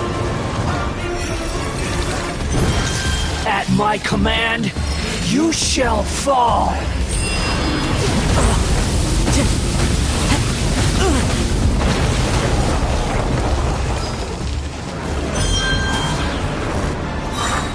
Feeble human!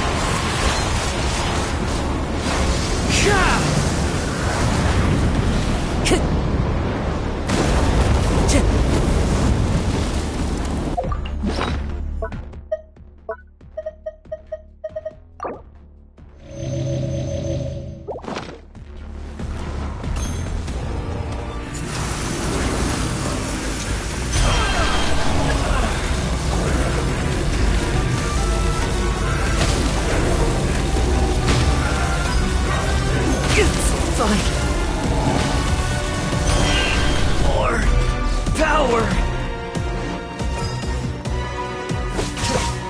One with nature.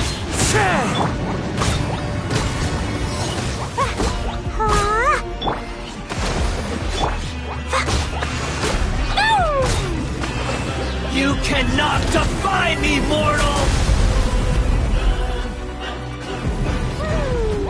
My endless cycle begins!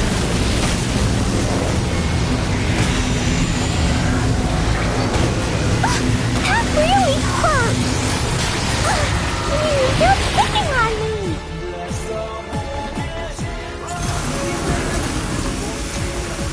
Perish!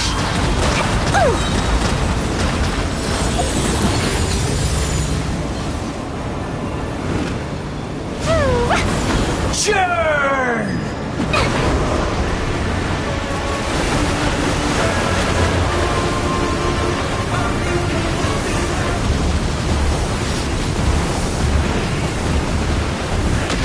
Allow me! At my command, you shall fall!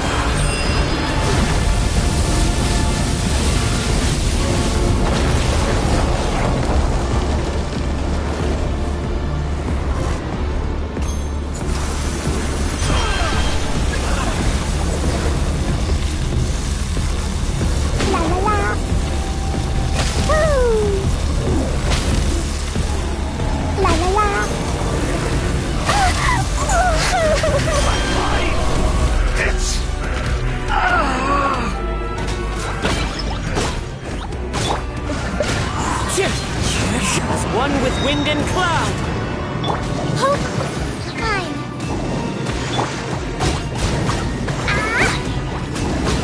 You cannot defy me, mortal! My endless cycle begins! What did you back for? Woo! Yay, I did it! Oh, wait. No, I didn't. Perish!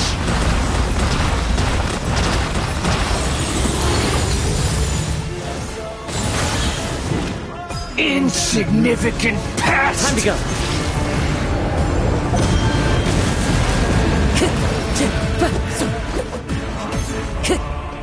The wind knows me.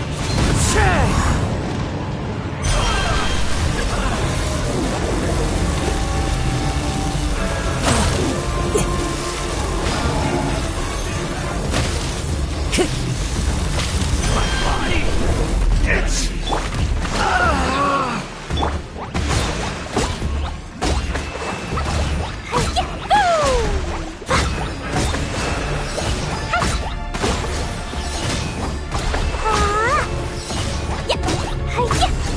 You cannot defy me, mortal!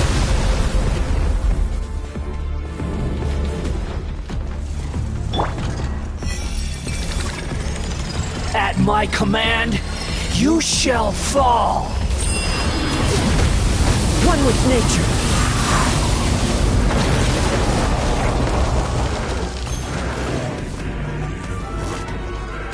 Feeble human!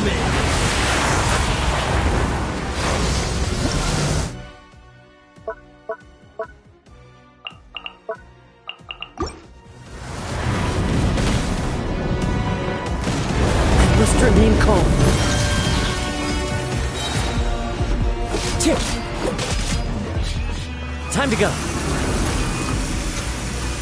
Perish!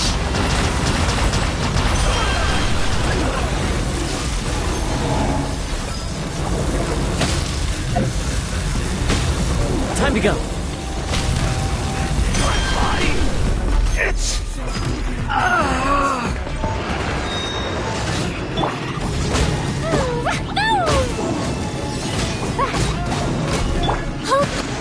Mine.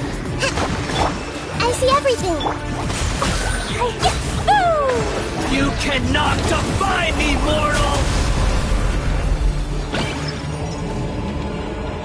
My endless cycle begins!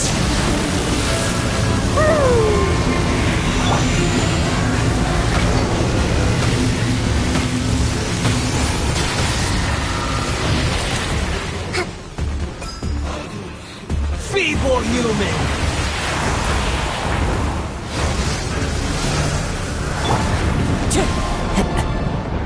It's fine. This is the end.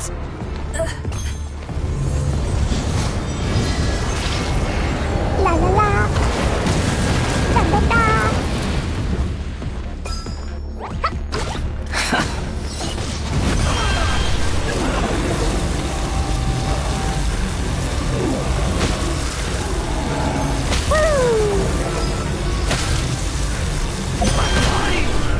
It's...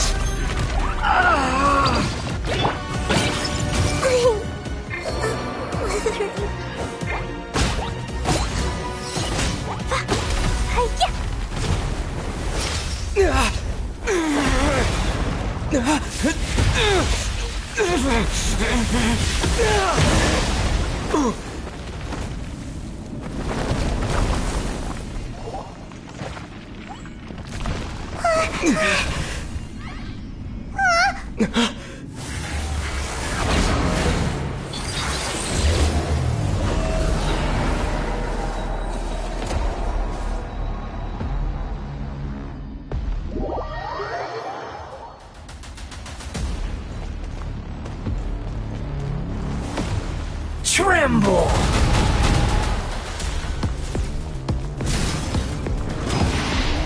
Burn to oblivion! La la la. Kneel! Let's move out. A brash maneuver. Let's move out.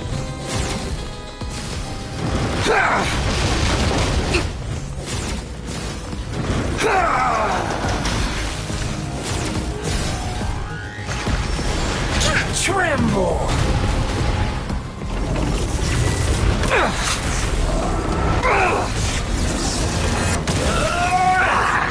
Uphill battle.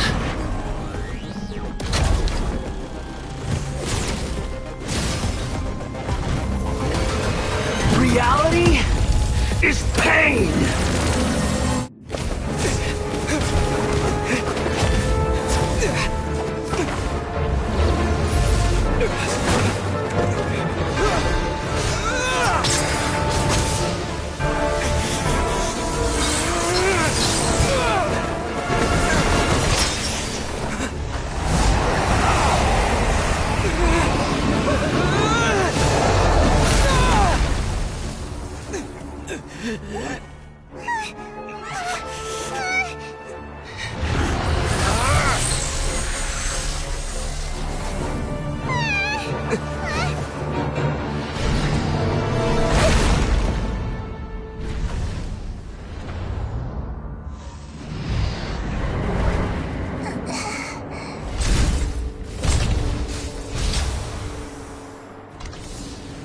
This is supposed to be a battle between gods, yet you choose to hide behind a mortal.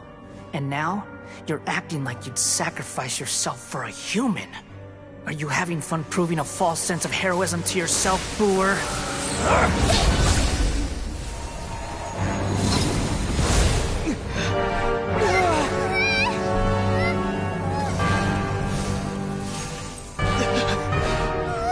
The data collection is almost complete. Do you even know how many times you've tried to take my gnosis from me?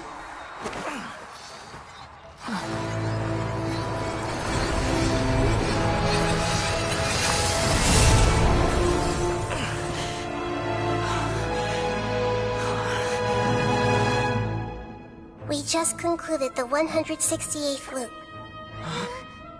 Did you know that in the effort to create you, the people of Sumeru were forced to live through the exact same number of Sabzeruz festivals and Samsara cycles? The power of dreams. When did you use it on me?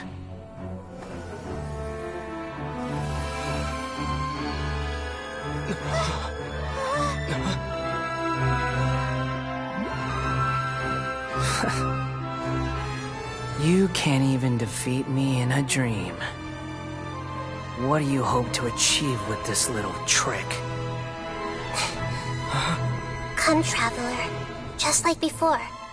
Allow me to awaken the memories in your dreams. All that battle experience! It's more than that. Compile everyone's wisdom in the name of the Archon. That is the original function of the Akasha. I've sent everything that happened just now to the people of Sumeru in the form of knowledge. I've asked them to help you find a way to defeat the false god.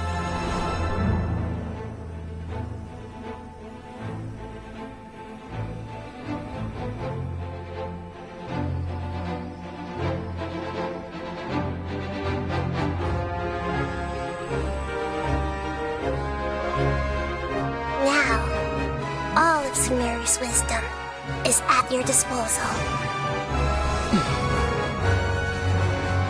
Meaningless tricks won't save you.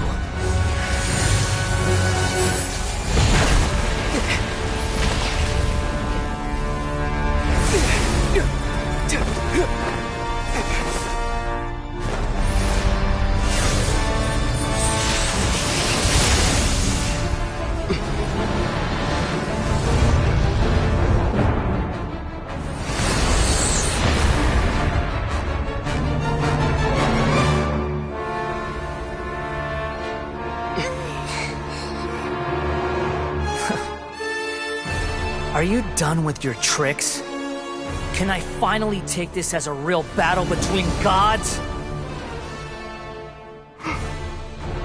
I'll leave this to you, the first sage of Booer.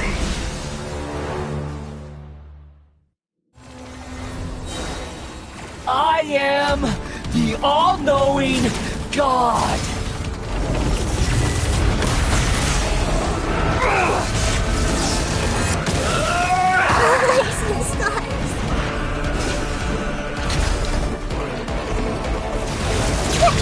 Kneel!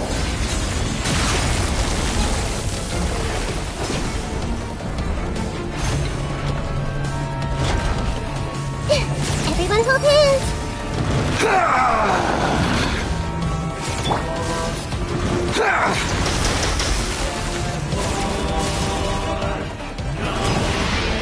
Burn to oblivion!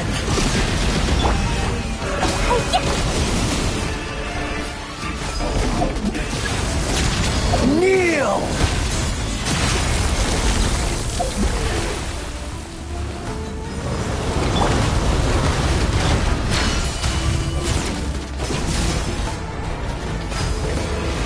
Hey! Good riddance, cruel world.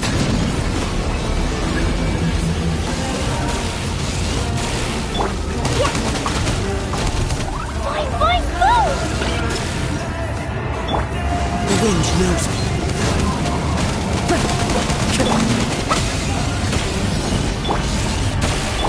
Everyone hold hands!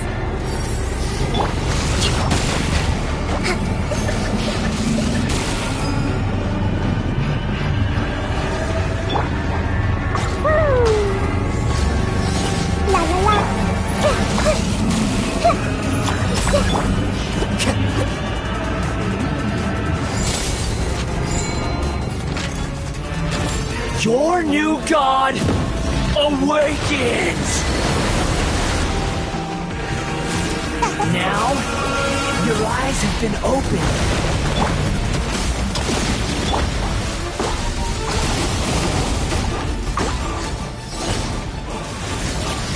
Kneel!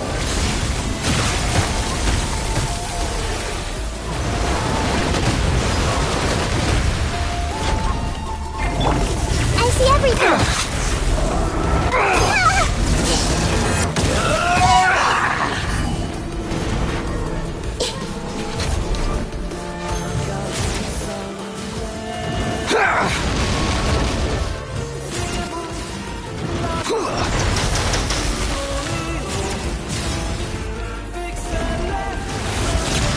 Kneel!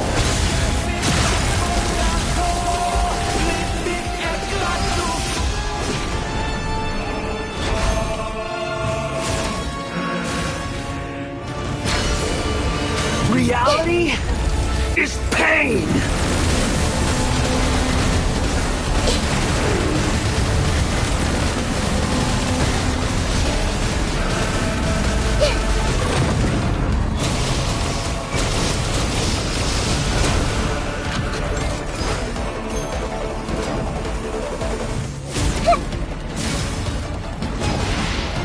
Burn to oblivion! La la la. Tremble!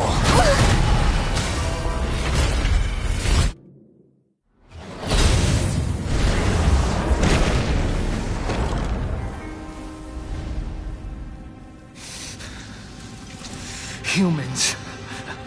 Filthy humans.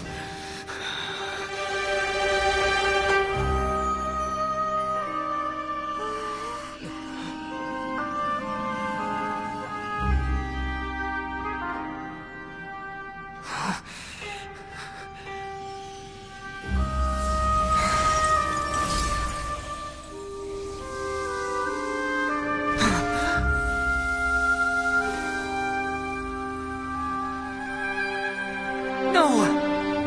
Wait! Please! Anything but the Gnosis!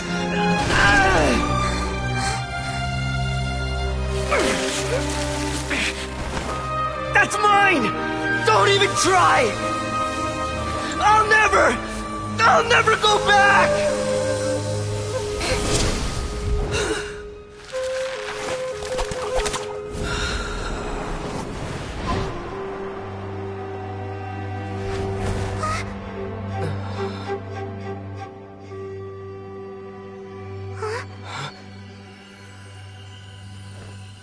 We haven't yet found the answer to the most important mystery. Irminsul is still waiting to be saved. With the power of another Gnosis, we may now finally understand the last memory of Greater Lord Rukkhadevata.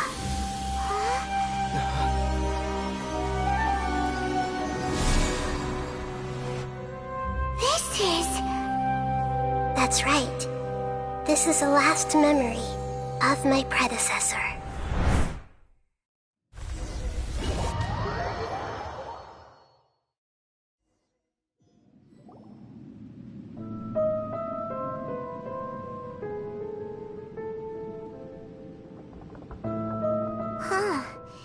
This sure seems very different from what Paimon imagined.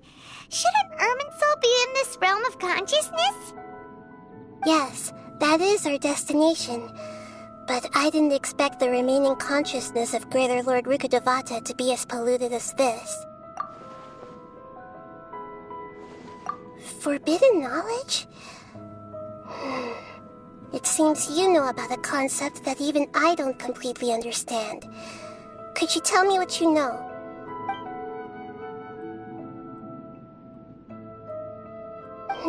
Your inference seems logical enough. Forbidden knowledge once polluted the desert thousands of years ago, but was successfully repelled thanks to King Deshret's self-sacrifice, and Greater Lord Rukkhadevata nearly exhausting her power. Then, a second instance of forbidden knowledge pollution occurred during the Khaenri'ah Cataclysm 500 years ago. But I'm afraid it is much more serious this time, with Irminsul itself already in danger. So, if we're in the remaining consciousness of Greater Lord Rukkhadevata, and it's also been affected by forbidden knowledge pollution, then does that mean, in order to save us, Greater Lord Rukkhadevata? Yes. It's very possible that she sacrificed her life in the fight against forbidden knowledge. She didn't completely eradicate forbidden knowledge, but if it weren't for her actions, the pollution would have been far more rampant over these past 500 years. The way that everyone, including me, has forgotten everything about forbidden knowledge may very well be due to her restoration of Irminsul. Aww. Do you feel sad, Nahida? I'm just sharing her pain. The pollution of her consciousness here is severe. There is madness, chaos, and pain all around us. Did she fight to resist the forbidden knowledge pollution in such terrible conditions, all the way up to her last breath? She even used her last remnant of lucid consciousness to leave a clue for us to follow.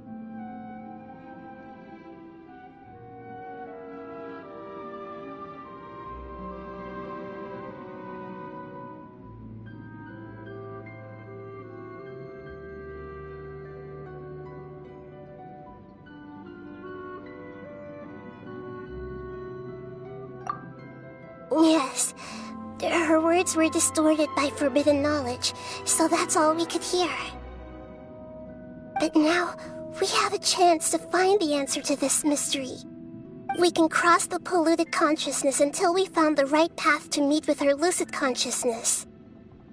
And then, we'll let Greater Lord Rukkhadevata tell us the truth in person.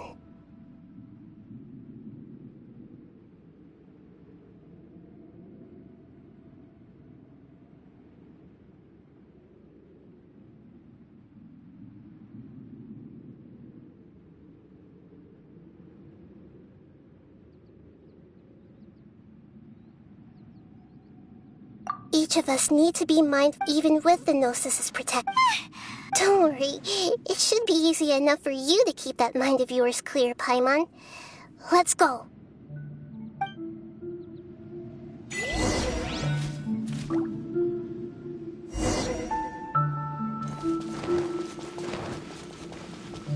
Are we in the air? And why is there a huge boat? That's the boat of consciousness, which symbolizes Wow! What are these? The monsters seem to have been affected by them!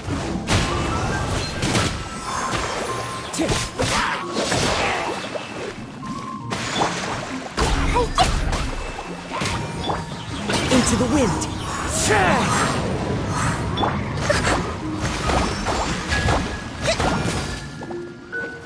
Hold the line! One with nature! That hurts! The wind knows me. As one with wind and cloud! Hey!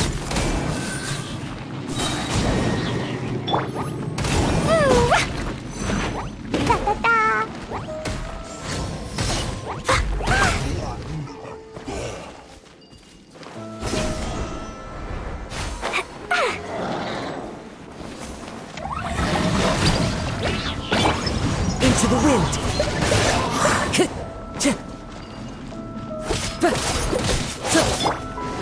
Allow me! I see everything!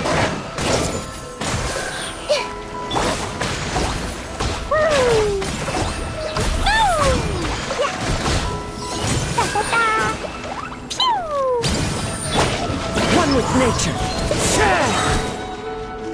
Clouds high, the birds call! Time to go! La la la! Everyone hold hands!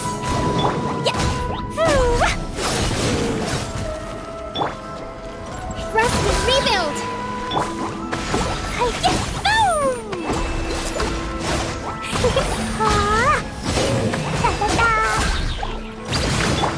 The wind knows me.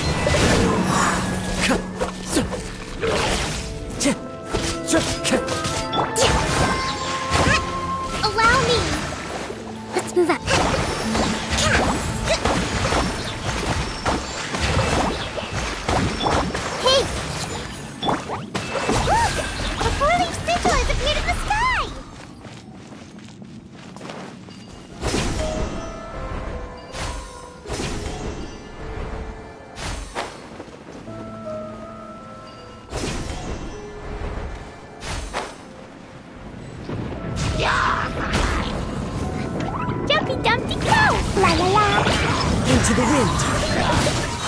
Fallen leaves, adorn my night!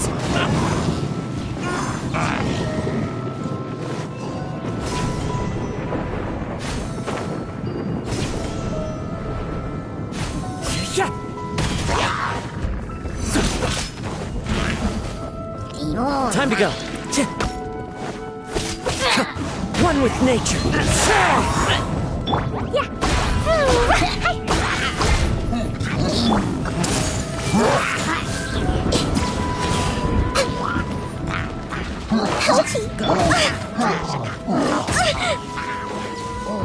Hold the line. The wind knows me.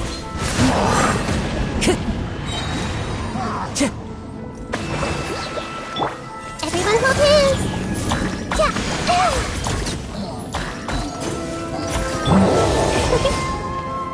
Boing, boing, boing. Allow me.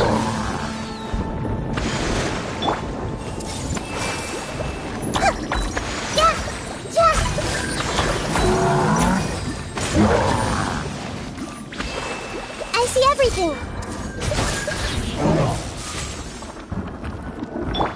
One with nature. Time to go.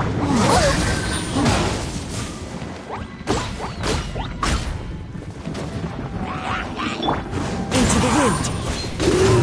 As one with wind and cloud. Hey! Sharing my knowledge.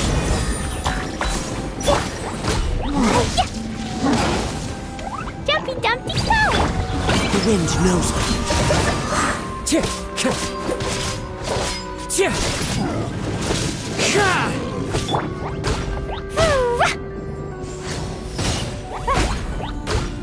To control the boat of consciousness, we need to find the helm first.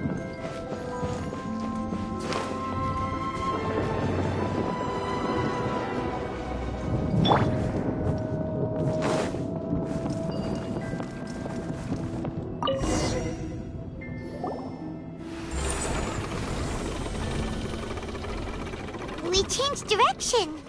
Are we still going the right way, Nahida? Mm-hmm. Judging from the current route, the boat of consciousness will soon take us out of here.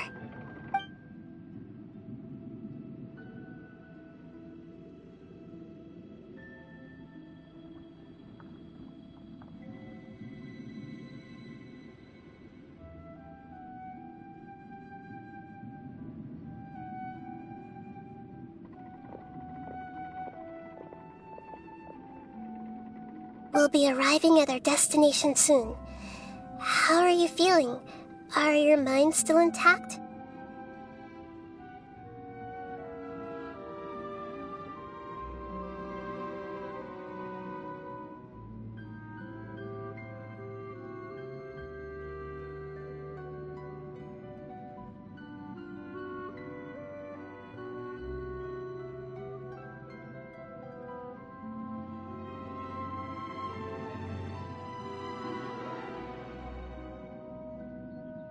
Huh? But everything's been completely normal for Paimon. Hopefully there won't be any more interruptions.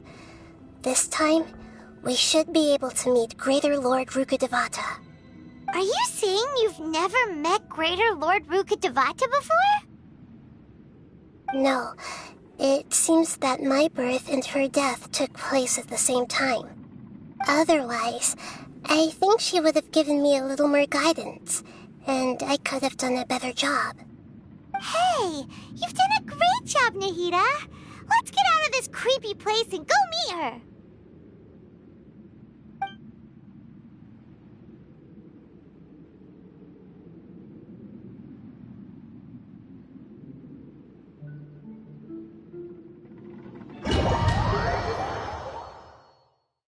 So, is this the place you were talking about?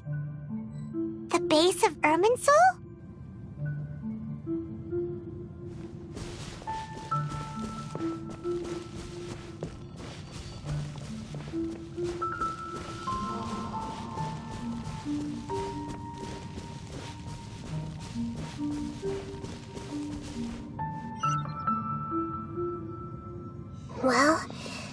this is the place.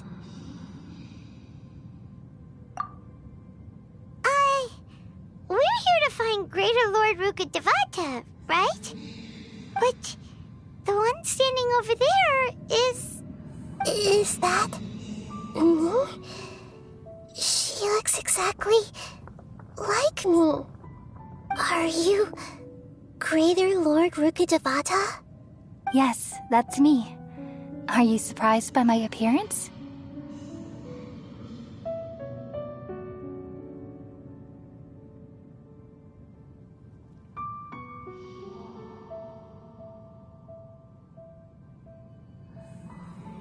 Irminsul and the surrounding lands have been reproduced here as they were years ago. But this is just a realm of consciousness. We are manifestations of the same nature. Hence why we would appear exactly the same. We're of the same nature? Why? Because you are me, and I am you. You are me in the new samsara. The new samsara?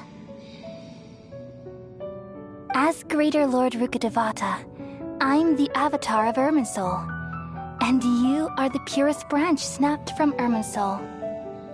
Imagine it this way. Even if a tree dies, its branches will eventually take root and grow, continuing the tree's life in another form. I'm merely the remaining consciousness of Greater Lord Rukkhadevata. The real me has presumably died a long time ago.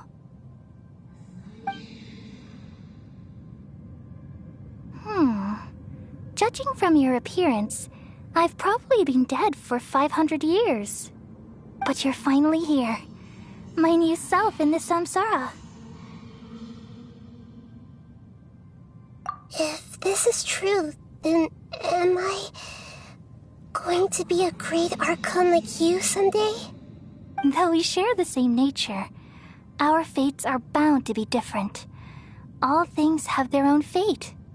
When a branch grows into a mature tree, it won't be the same as the original tree.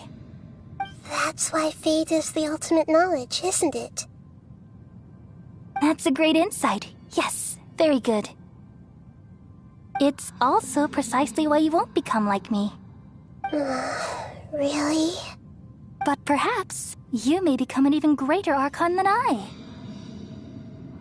I already see a determination in you that I didn't possess in my time, and the future that it leads you to will be yours alone.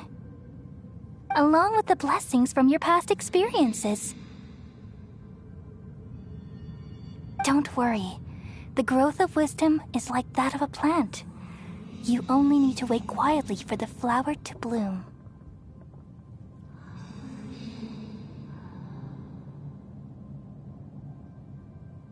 Come to think of it, the sages never had the faintest inkling of the meaning of wisdom. Thank you. Nothing makes me happier than discovering that the Archon I always admired was in fact myself in another fate. It's so nice to speak with you, Greater Lord Rukkhadevata. I've always wanted to meet you. The feeling is mutual. From the moment I snapped the branch off Irminsul and created you, I've also looked forward to talking with you. Could you tell me why you wanted to create me? And what exactly happened when you died? Ah, I see. You're here seeking answers, right? Everything that day, even the sky itself, changed into a color like this.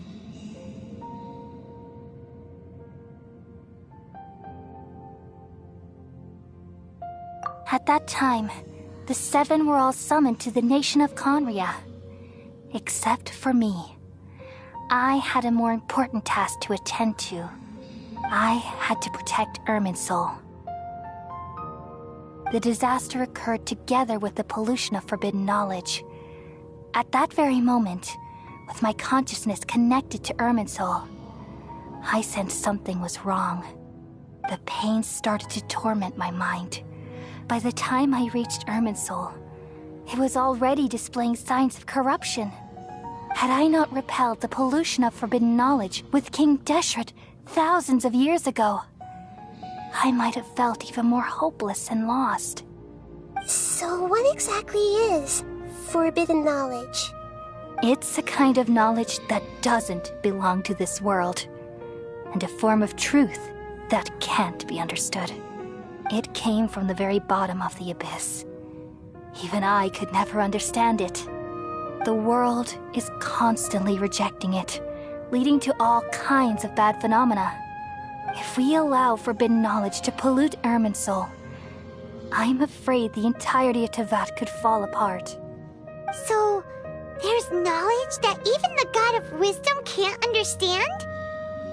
At that time, I knew I couldn't repel the forbidden knowledge with my strength alone.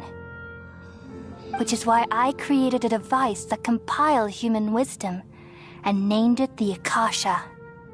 It's truly the world's most amazing invention. Thank you. For a long time, I thought dreams were the fruit of human wisdom.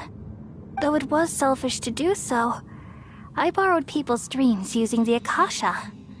Then I compiled their wisdom and all of my own power. Well, did it work? Thanks to the wisdom of the people of Sumeru, almost all the forbidden knowledge was cleared from Irminsul. But things didn't go as smoothly as I thought. I had a terrible headache, which gave me an uneasy feeling. And then I remembered that my consciousness was also connected with Irminsul. It brought me knowledge and wisdom, but vile corruption as well.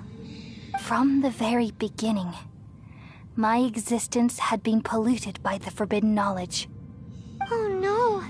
How could that happen? I've experienced that pain in your consciousness. It must have been a horrible experience. Yes, but my feelings weren't important. The important thing was that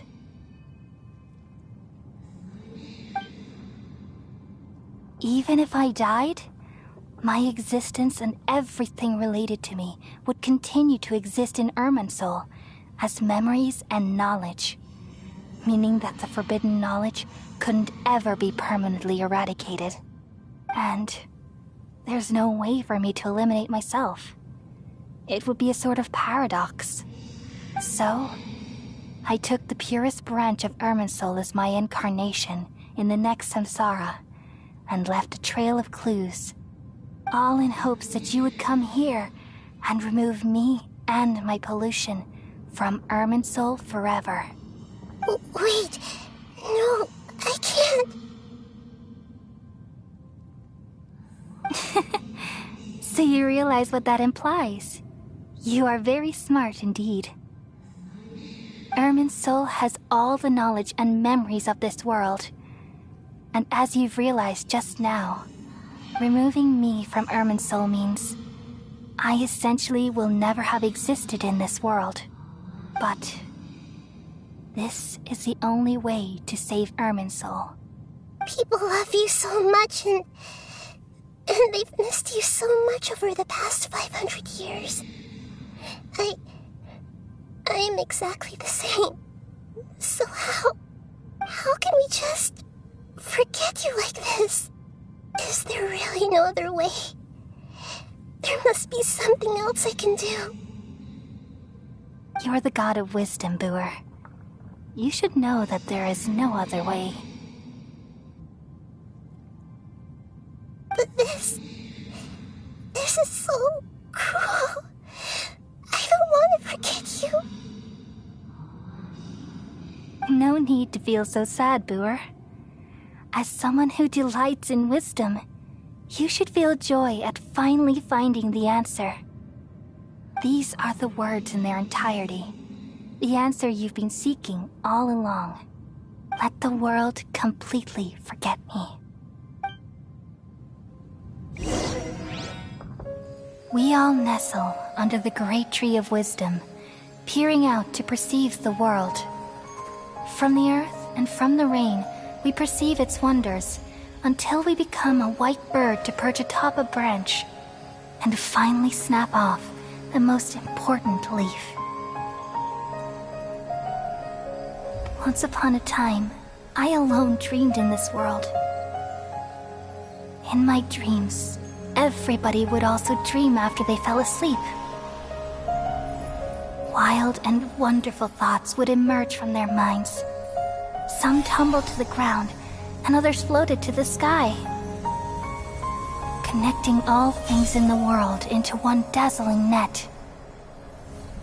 Among a plethora of worlds were numerous smaller worlds, all of fate, finding within the tapestry their brilliant glow. I gradually understood that these indescribable and constantly changing things are the most profound things in the world. Only they can completely repel the madness. Only dreams can awaken consciousness from the deepest darkness.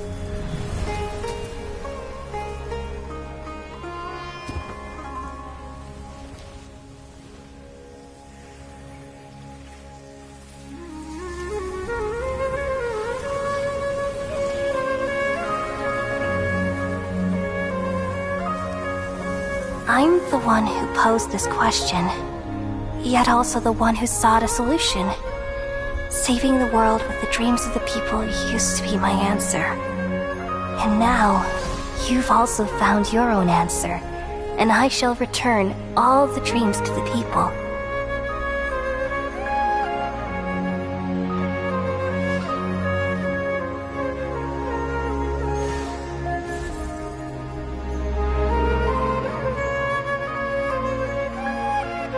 Goodbye, people of Sumeru. May you be blessed tonight with the sweetest of dreams.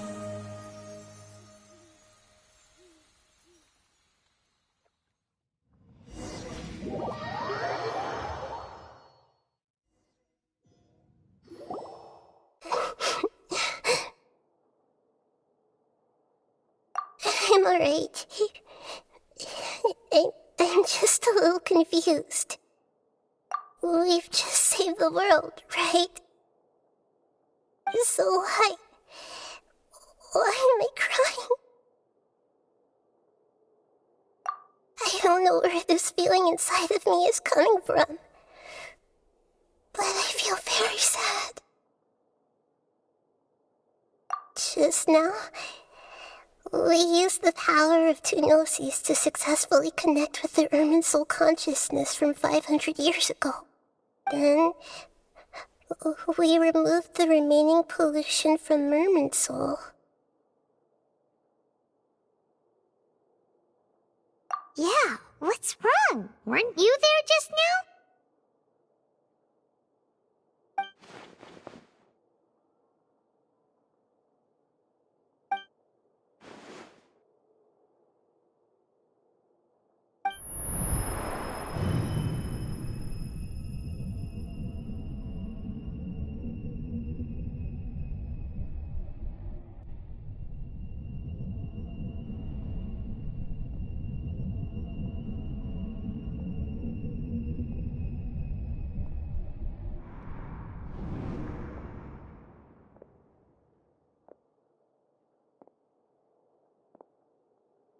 Huh?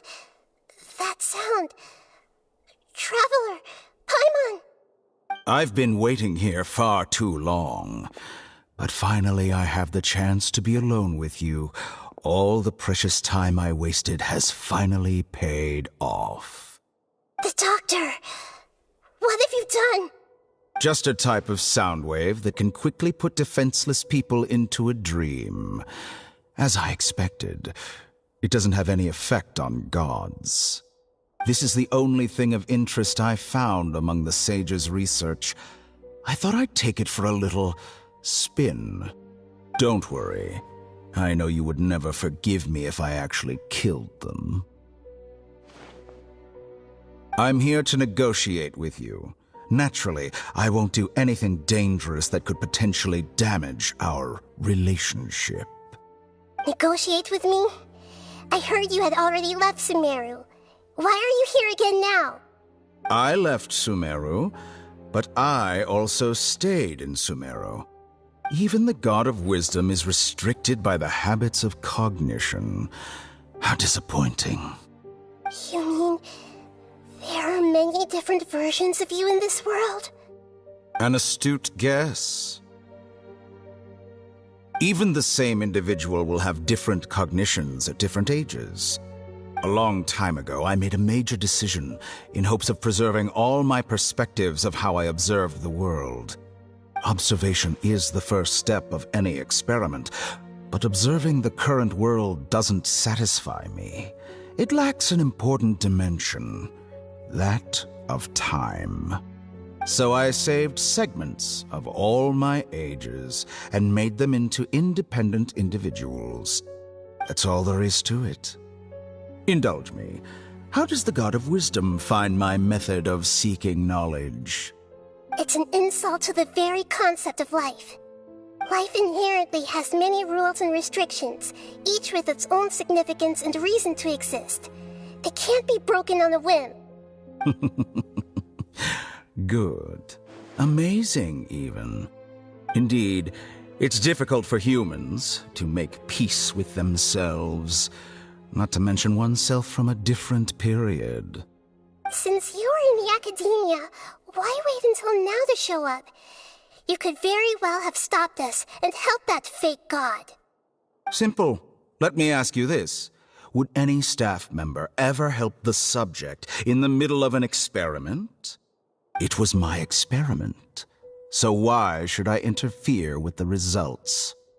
The academia saw the plan to create a god as their ultimate goal, yet you only saw it as an ordinary experiment. You really are crazy. If the experiment succeeded, you would have had a new god on your hands. How would you have faced your own god then? Would you still take the same stance? Would you still hold the same view of yourself? I'm first and foremost a scholar. These results should be left to the judgment of the hypothetical me confronted with that outcome. But you're right. And that's exactly why I'm disappointed with the conclusion of this experiment. As an individual, you don't have any sense of belonging. You seem to have even fewer convictions than a typical scholar. Oh no, I certainly have my own convictions. They just don't fit your standards, that's all. All right, that's enough conversation for today. The experiment is over, and it's time to tidy up the equipment and reclaim any useful materials. For example, the Gnosis. Lesser Lord Kusanali, you're an intelligent Archon. I'm sure you understand the disparity in our combat abilities at this time. Besides, you have no way to use that Electro-Gnosis in battle. Didn't you say you were here to negotiate with me? Somehow, it's starting to seem like you intend to take it by force now. I'm merely stating a fact. After all, I'm also a scholar. Naturally, I hope to show proper respect and dignity to the God of Wisdom. Your hypocrisy is built on absolute confidence. I understand your scheme, but... what if I were to destroy the Gnosis now and awaken the heavenly principles? Awaken the heavenly principles? Do you think that's really possible? The heavenly principles have been silent for many years, but the Gnosis are symbols of their control over Teyvat and all the laws. Will the destruction of a Gnosis attract the attention of the heavenly principles? And if so, how do the Fatui plan to deal with the consequences? Do you dare to gamble such a possibility with me? Gamble? How surprising. I thought you would show evidence or use rigorous reasoning to prove your point. The word gamble is the last thing I expected to hear from the God of Wisdom. But this is a clever move. You must have seen through me when I first captured your consciousness. As a scholar, I respect all possibilities. This has always been my principle and is an essential trait as an experimenter. Indeed, I can't ignore this possibility. So tell me then, what are your conditions? This foreign gnosis will only lead to disaster if it stays in Sumeru. But this electro-gnosis is the prize I obtained after defeating one of your fellow Harbingers. Now, as the one who initiated this cascade of events, shouldn't you pay the corresponding price? Price? Interesting. What price would you have me pay? How about erasing all your other segments? So this is how you wish to restrict me, the most threatening opponent of the Nation of Wisdom. What you request of me is like plucking out the eyes I have placed in the dimension of time. Segments are extraordinarily difficult to make. They require extremely rare resources and enormous amounts of time and effort, requiring me to destroy them all here and now. Bravo. A suitably wise decision on your part. Yes, how very interesting. Can I assume that you have long been wary of me? Among all the versions of me, this segment you see now is the most selfish. If it weren't me, your idea wouldn't have worked. What did you see when you were imprisoned? You were observing me, and that's how you know I've long grown tired of their doubts and endless arguments. Like you said, it's difficult to make peace with yourself. Being as smart as you are, have you managed to do that? I see. If you think all those versions of me are worth a gnosis, then deal.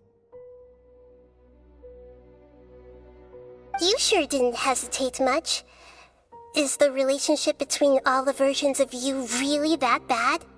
I don't think there's any need to dwell on that. The surplus versions of me can be exchanged for a gnosis.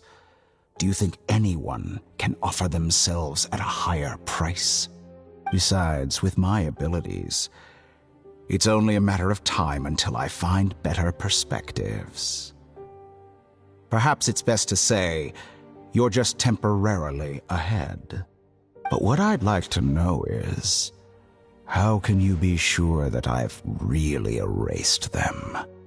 I can see your remaining honesty.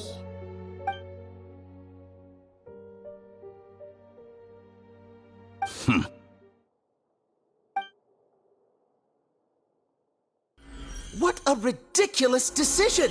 You can't be serious! How could I have been so short-sighted? You think this is the end? Wait, I'll have it. Please wait! You'll make this moment count. You will regret this. Well, have you confirmed that it's complete? Here, take it. The future of Sumeru City will be in my hands alone. I will shut down the Akasha and let curiosity and the thirst for knowledge drive the realm of academics once again. There won't be any further gaps for you to exploit. It truly pains me that my academic achievements have never been appreciated in my homeland. Of course, I have no interest in being rejected by this city for a third time. Another chess piece. And where is your dendrognosis? Don't be greedy, Harbinger of Snezhnaya. No, this is a different transaction.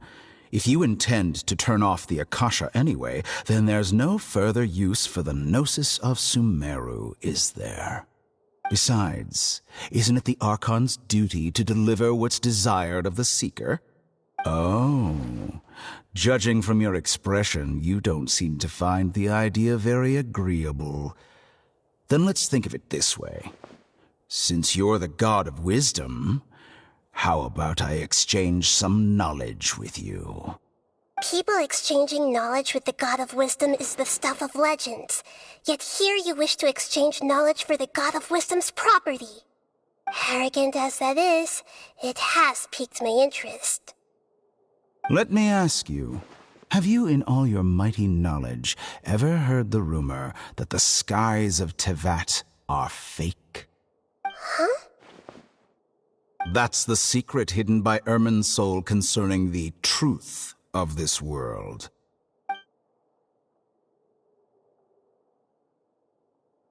Once I finish telling you about this, it will be time for me to say goodbye. With negotiations, we've all gotten what we wanted. I'm very glad I got to meet you like this. Your arrogance may know no bounds, and convictions may mean nothing to you.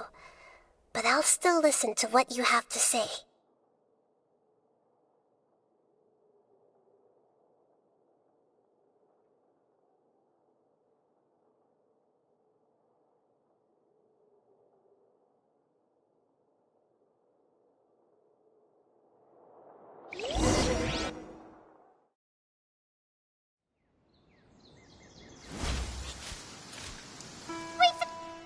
Together!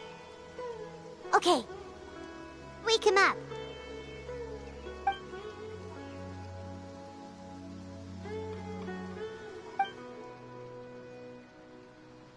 Are you awake? Kali says it's time for breakfast. Come on, get up!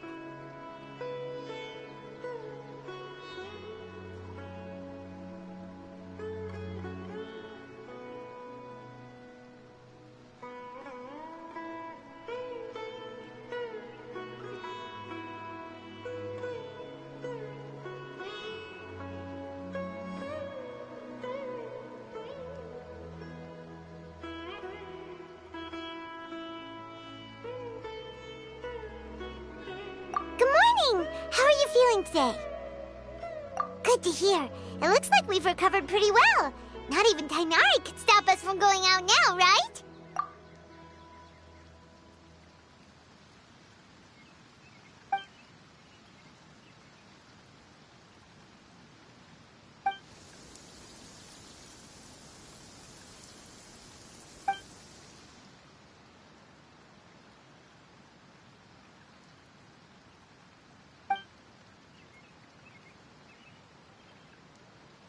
Come on, Traveler, let's go!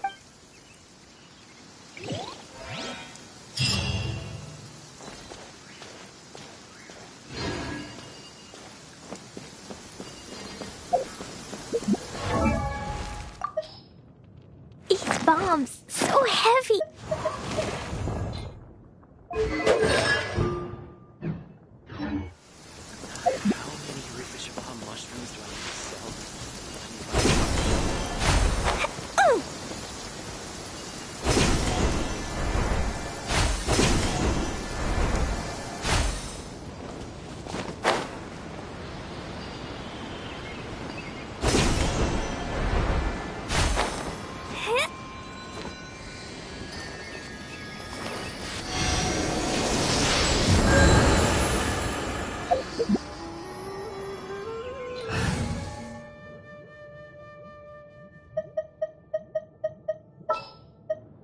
Just what will we come across?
There are still so many.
Hey there. I saw you two helping Nilu move some stuff. Are you two? You got it! My name is... The little ones causing a ruckus are my children. They always get really excited every time... Yes, they are. There's good work here. I'm quite content. Do you mean your life wasn't nearly as good before? It's all right. It's all water under the bridge now. My husband and I were both adventurers, but he passed away. Material struggles can always... But I still... Sorry for breaking... Oh, it's all... Once the event starts...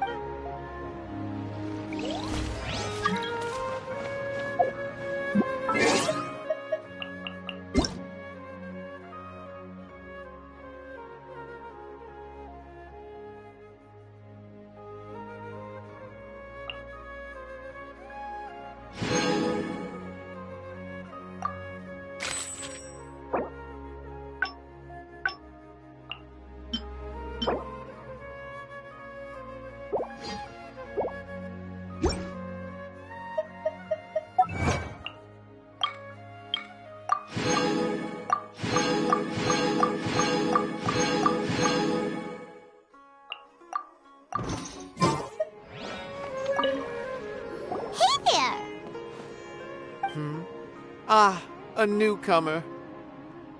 Doesn't look too bright. Hey!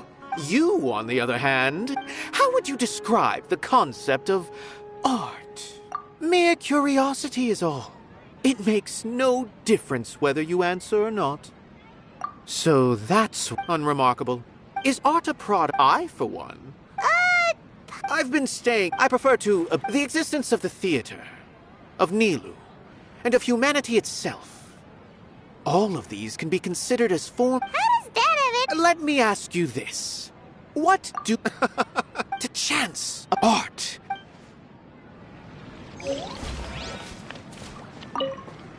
Hello. What? Who are you? You can't just go on the stage as you please. Ah, I see. I'm just, making a prop. Is that No. It's just... Sorry. I really do need to focus and start working on it. What an oddball. Oh, well, it's... Look! Nilu's back! Let's meet up with her. The event's probably about to start. Sorry for the wait. Preparations for the celebration are finally done. I'll call everyone over. Let us give you a hand. Thank you.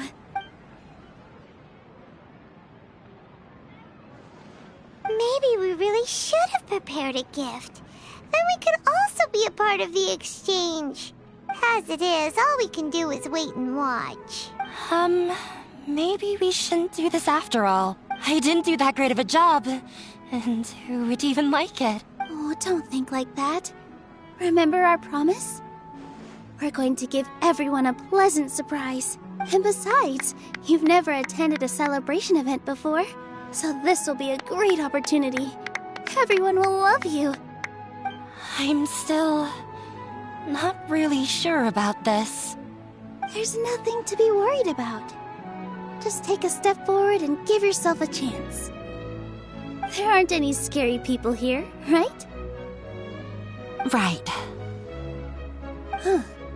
Alright. Maybe this will help. Everyone, over here! Inaya has something great to tell you all! Wait! I've already said that I'm not ready yet! What should I say? Take it easy and relax. Deep breath, in and out. Once you've taken a long exhale, calmly tell everyone what you want to say. If you don't say anything, then all the hard work we put into embroidery practice would have gone to waste. Using it as a gift, though? It really isn't that good. So when Inaya was talking about making a prop, she was actually preparing a present.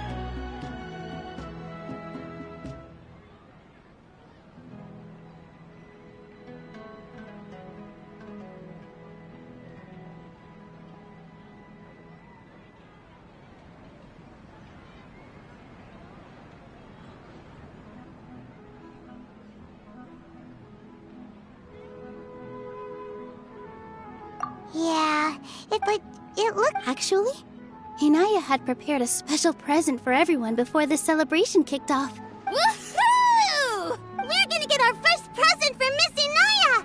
Pipe down! The louder you all are, the more nervous she'll become.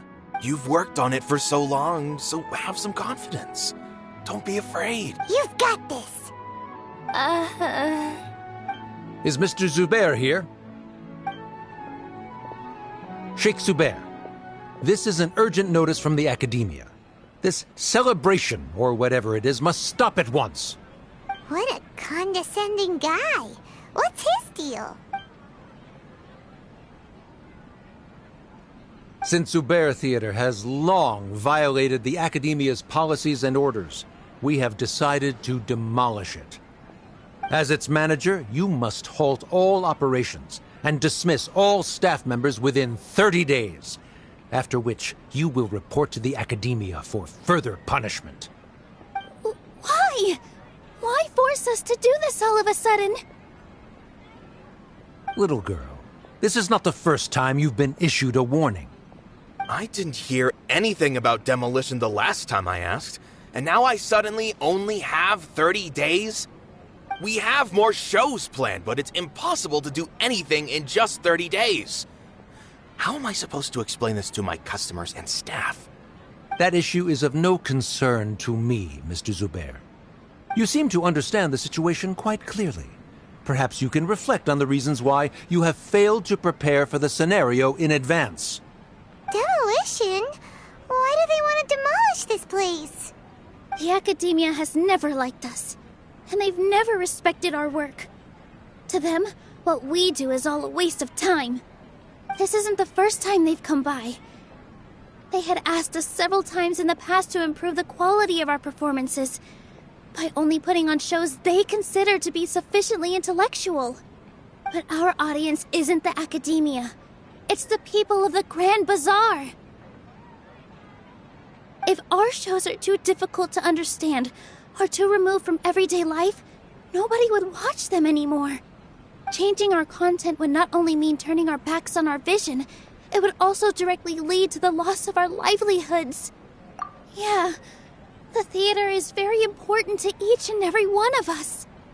The way they're doing things is so scummy. But I also don't know how we can stop them. I do not wish to explain everything again from the beginning, Time is of the essence, so you should act with haste instead of asking frivolous questions. But none of us plan to accept this. Such an abrupt notice is contrary to established policy. Ask whoever you will. The answer will remain the same. We have already given you sufficient notice. Enough!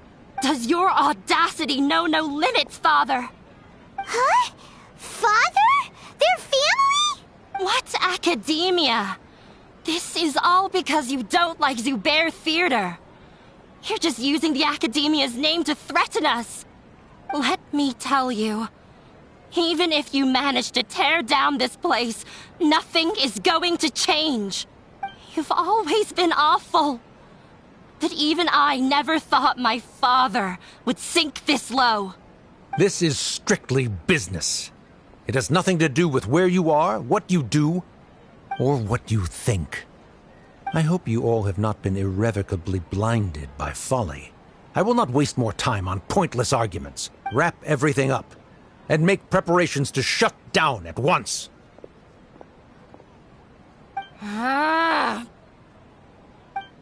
Why is he always like that? This is quite the misfortune, but there's nothing we can do. That's it for today, everyone. Let's clean up.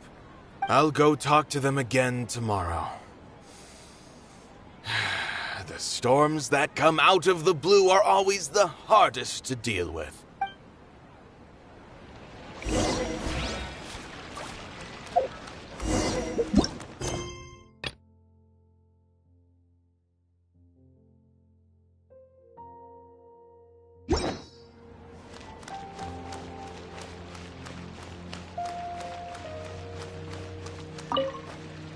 Sorry. I invited you thinking this was going to be a happy occasion.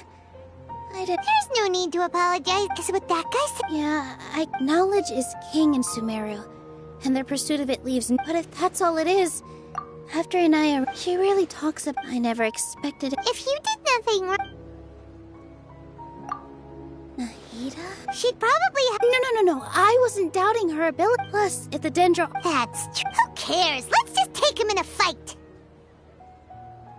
I'll try to think of something. What to do?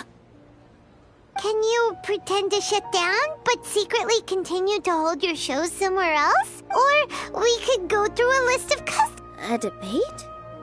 Oh, if we can prove to Inaya's father that the Academia's position doesn't hold water, then they won't have a reason to demolish the theater! I see. It's a good idea.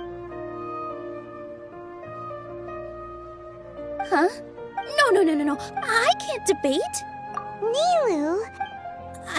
This theater holds us, but I just don't know. Paimon will help. Thanks, you. All right. Even though I may... That's our Nilou. Okay.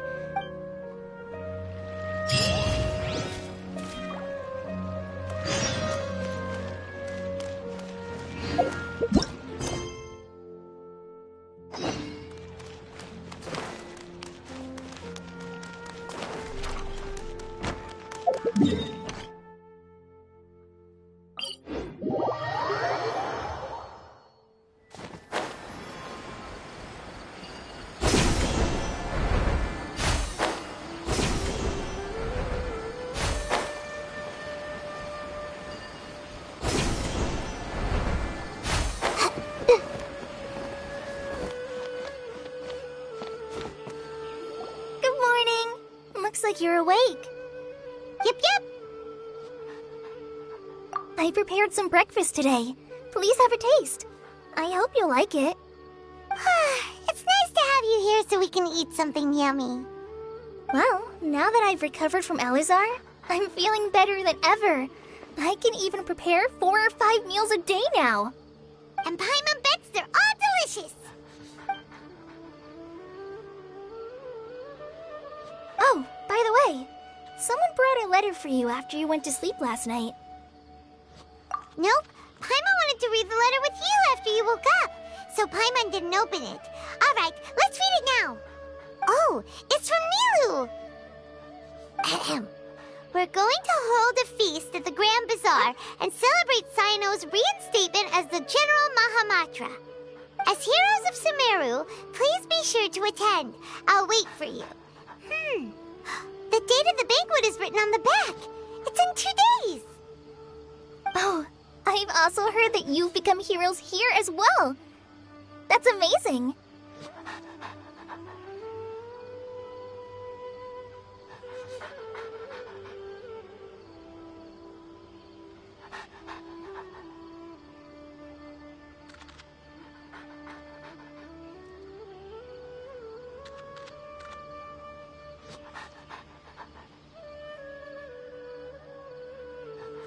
Everyone's aware of your abilities. There's no need to be modest. Anyway, let's go to the Grand Bazaar to have a look. Oh, before you leave, be sure to inform Master Tainari.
Mind again?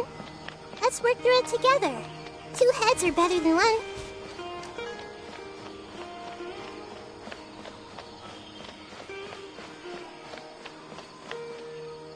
Tighnari!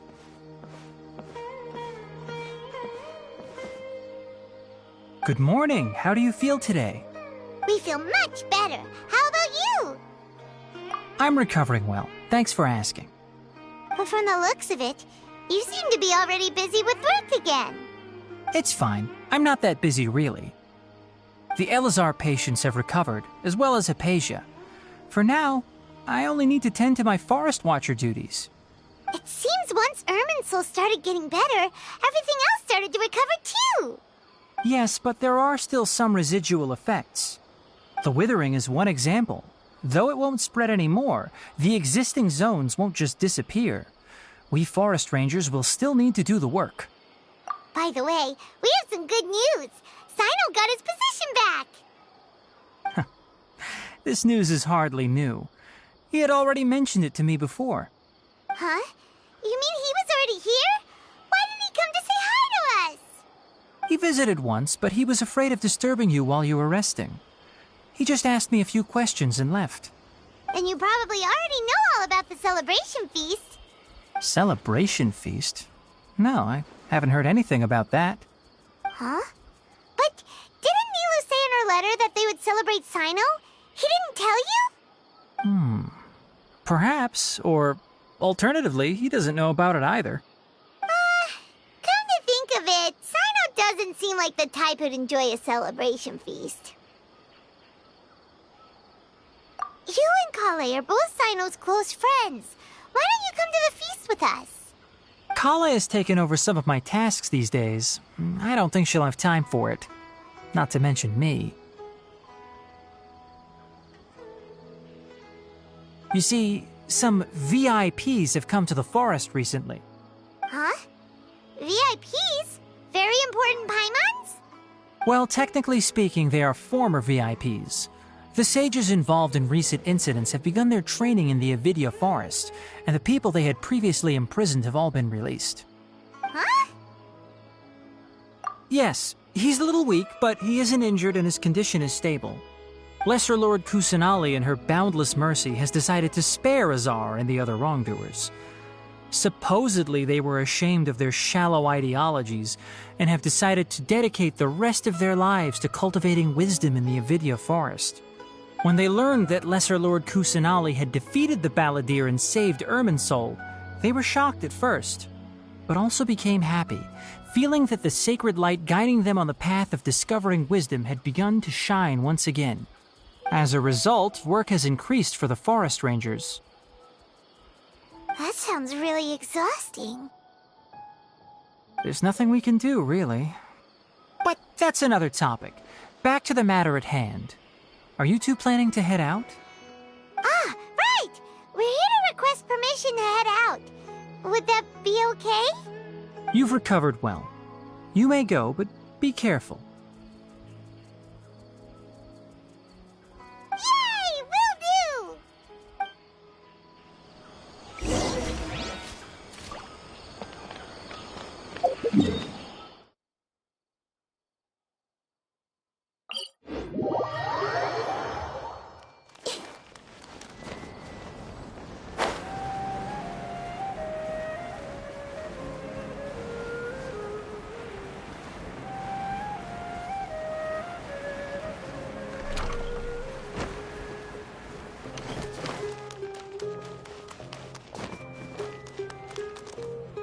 Well, there won't be any problems if the feast starts at that time. Everything has already been prepared. Mr. Zubair, I finished tallying things up here. Well, except for the guests. Is a simple reply really that much to ask of our guests? It's affecting our arrangements. Oh, it'll be fine. Besides, it never hurts to get things ready in advance. I was thinking the same thing. The feast will be held sooner or later, right? Hey, Nilou! Traveler, Paimon! We got your letter, so here we are! You're the best! The other guests haven't even replied yet. Huh? Are we the only ones that have arrived?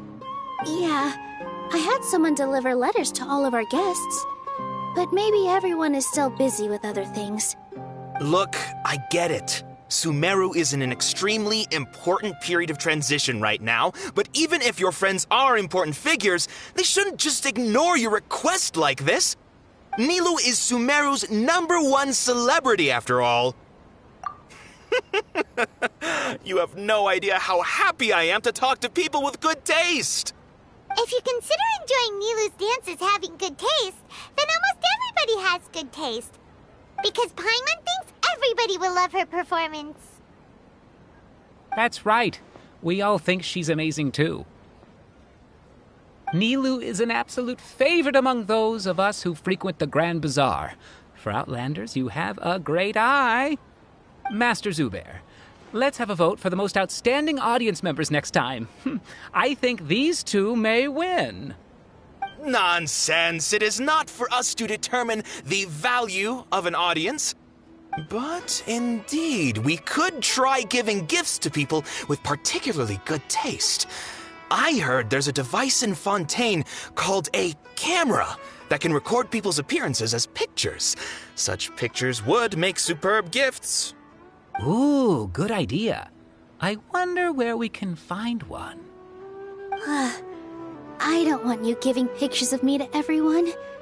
I'm satisfied just being able to perform here. There's always a lot going on at the Grand Bazaar. Yeah, and that's why I love it here. Traveler and Paimon, could you help confirm if the letters were actually delivered? If for some reason they didn't receive the letters, then please tell everyone that there will be a feast here. Yeah, we can also check out how everything in Sumeru is going now. When I wrote the letters, I heard that Dia was in Port Ormos, and Alhaitham was at the Academia. As for Sino, We've only heard that he appears at the Academia from time to time. I'm not too sure about Rahman's whereabouts. My guess is that he's with Dia. As for Dunyarzad, I just hope she's feeling better. I sent her a letter, but I was afraid of disturbing her. If you have time, please ask about her for me. Okay, got it. Let's go, Traveler.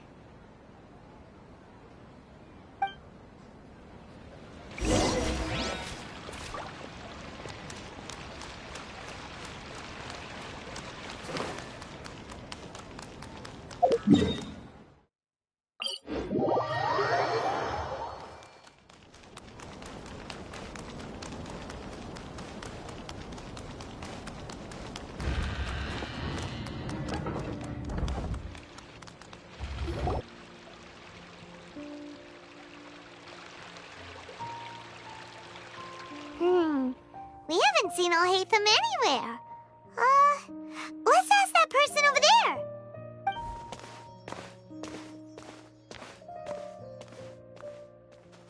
Hey there, have you seen Alhaitham around? Yes, it seems Scribe Alhaitham has gone to the House of Dana. You should be able to find him there. But you're already the second group of people I've seen looking for him today. He must be quite the busy man. Oh? Who else was looking for him? Mr. Cavey was just here asking about him.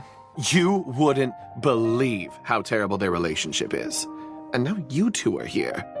Don't tell me everyone's here looking for gossip about the sages. No way! We're strictly here on business.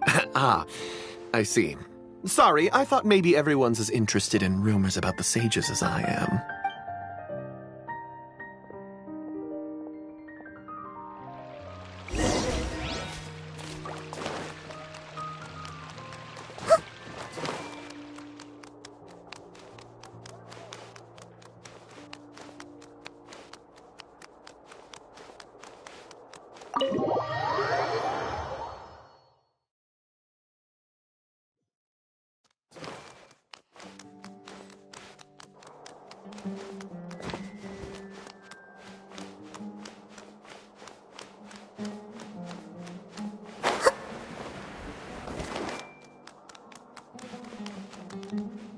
Alhaitham should be around here somewhere, right? Oh, he's over there! But it looks like he might not have time for us. Just put down that worthless book and tell me what happened in the Academia. This is not just some worthless book. Do you have any idea how difficult it is to find a physical book like this in Sumeru? It doesn't matter. It's probably just another thing that you used your authority to get your hands on anyway. Just put it aside. Listen, I came back today only to hear that the sages have disappeared. Oh, you sound surprised. I thought you would already know the inside story. Would I be here asking you if I knew? You're the scribe, not me. So just tell me what you know already. Well, I almost became a sage. Huh? Oh, don't sound too surprised now. You're the renowned Kaveh, light of the Kshahrewar. Besides, as a master builder and craftsman, chances are you'll be appointed as a sage too. Why do I feel like you don't really mean it? Huh. What makes you say that? Why would you question my heartfelt sincerity? Maybe it's because you've never said anything good about me before. Yeah, well, I share a similar sentiment, and anyone who knows you as well as I do would surely do the same. Oh, you... See? This is why I hate discussing anything with you. Your ridiculous and arrogant attitude always gets in the way. It seems that you really can't stand my personality. Ha! What was your first clue? Well, then you might as well move out of my house. Are you threatening me? Stooping to a new low, I see. Ugh, and don't change the subject. You, a sage? What a joke. The Academia might as well just close tomorrow. Are they having a fight? Forget what's going on with the Academia. Haven't you been busy with your construction project? Tell me, when are you going to build yourself a mansion? Don't get me started. I get angry just thinking about it. So, what great building did our master architect work on this time? Like I need to tell you. Keep your nose out of my business. No, I think we deserve to know. Where were you when Sumeru needed you most? I was in the desert for a large project, but considering Haravatat's utter ignorance of architectural and aesthetic matters, you probably wouldn't understand. Which is truly unfortunate. I can only pity the man who doesn't understand the first thing about beauty and romance. Unlike a true... hold on, wait a second. What do you mean by when Sumeru needed me most? Well, while you were out fiddling around in the desert, many people came together to save Sumeru from a crisis. Ha! And you think I'd believe that?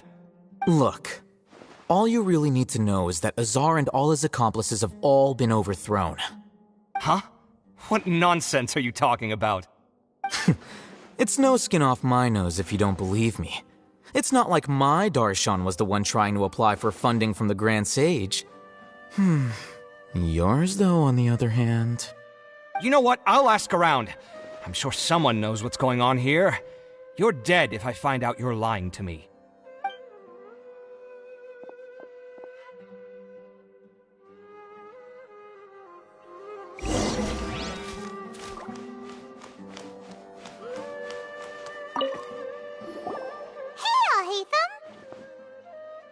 Oh, it's you two.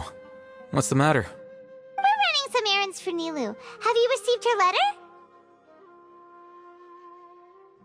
Letter? Nilou said she sent out a letter inviting everyone to a celebration feast in 2 days at the Grand Bazaar. We'll also be celebrating Zaino's reinstatement as General Mahamatra. If she addressed the letter to Alhaitham of the Academia, then the letter should have gone to my office. I've been busy these days, so I haven't had time to check for any new mail at my office. I only now have some free time to attend to personal matters. Have you always been so busy with your work? Of course not. I'm only busy these days because several sages have been dismissed recently and the whole Academia was practically turned upside down. Tighnari told us they all went to train in the Avidia Forest. Apparently they will spend the rest of their lives there. That is already the best possible ending for the likes of them. 4 of the 6 great sages were possessed by their desire for power and attempted to create a new god. In order to pull it off, they even imprisoned the other 2 rational sages. To imagine such things could take place in the Academia. I don't know where to begin. Yeah, you're right. Feels kind of strange to hear them called that after all this time. But then again, the 6 great schools sounded pretty impressive too. Yes, at least that's how they're supposed to sound. It's said that when the Academia was first founded, the Dendro Archon herself established the 6 great schools, each representing one of the 6 different types of wisdom. Numerous Darshans have sprung up and faded. Only the 6 Darshans attaching themselves to the 6 great schools have stood the test of time and obtained permanent seats in the Academia. Now, the 6 Darshans are nearly synonymous with the 6 great schools, and the leaders selected for the schools are the 6 great sages. Among the 6 great sages, there is one central leader, the Grand Sage. Unfortunately, only the sages from Vahumana and Amorta remain now. They were imprisoned for opposing Azar and were only rescued after Azar's downfall. So who's managing things in the other 4 schools now? Do they need to find someone new? Yes. Normally, new sages are selected based on a strict set of criteria. Oh, didn't you just say something about becoming a sage? If they pick you, then we'd have a huge connection in Sumeru.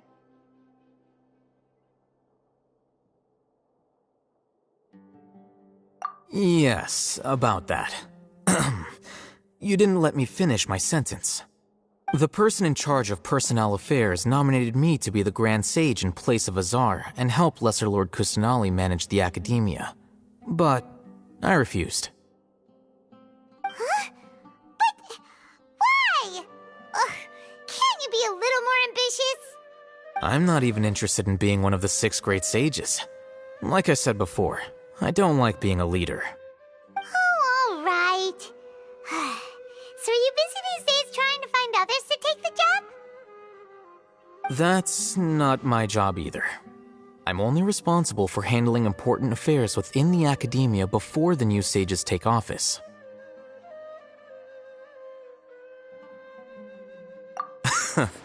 And the first thing I'll do is reject Kasharawar's application for funding. By the way, who was that other person just now? Is he your friend? Do we look like friends? Paimon doesn't know. That's why Paimon's asking. His name is Kaveh, my roommate. You could say he's the representative for Ksharawar scholars. Which is exactly why he always has so many problems. So everything that's happened recently must be a huge change for the people of Sumeru. Such is the work of the academia. Well, anyway, no matter— Alright, I'll see you.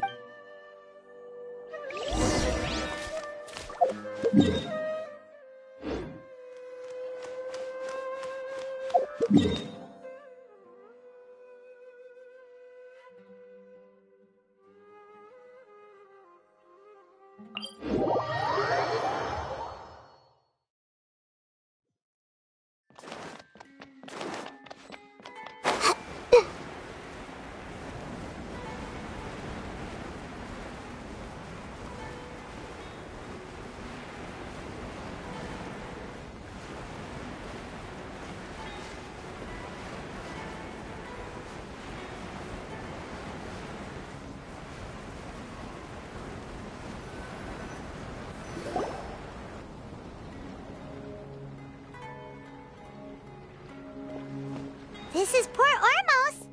Now where could— Is that Paimon I hear? Huh? Oh, it's been a while. How are you doing? Dunyarzad! It's been so long since we've seen you! I'm doing well. I can go as far as saying I have never been happier in my entire life.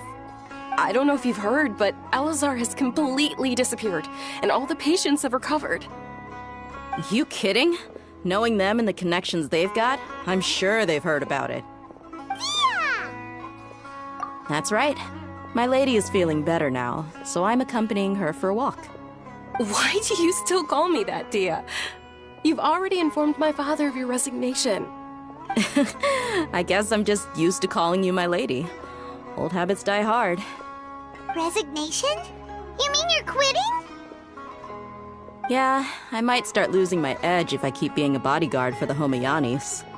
You know that my parents and I are fond of you, and that we appreciate you very much. It wouldn't be a problem if you wish to continue to be our bodyguard. I'm not a woman that's easily persuaded. You should know that by now, my lady. When I took this job, I had already decided that I'd quit as soon as you'd recovered. It's time for me to get back out there and chase that horizon. So what are you gonna do now if you're not gonna be a bodyguard anymore? I want to take a risky job and put my body to the test again. Huh? But we literally just finished one of the most dangerous jobs ever! Are you getting bored already? I know. If I hadn't joined in that plan with you, I wouldn't have come up with this idea. I guess I still get fired up by that feeling of going all out in a fight. It made me realize that I'm still a mercenary through and through. Life is short, and I'm happy that I got to be a part of that operation. But the whole thing also made me realize that there are still many problems in Sumeru. And as a desert dweller, I'm still not completely ready to settle down on this side of the wall. Well, I remember a friend had someone bring you a message. You mean I'll hate them? I didn't expect him to still remember that.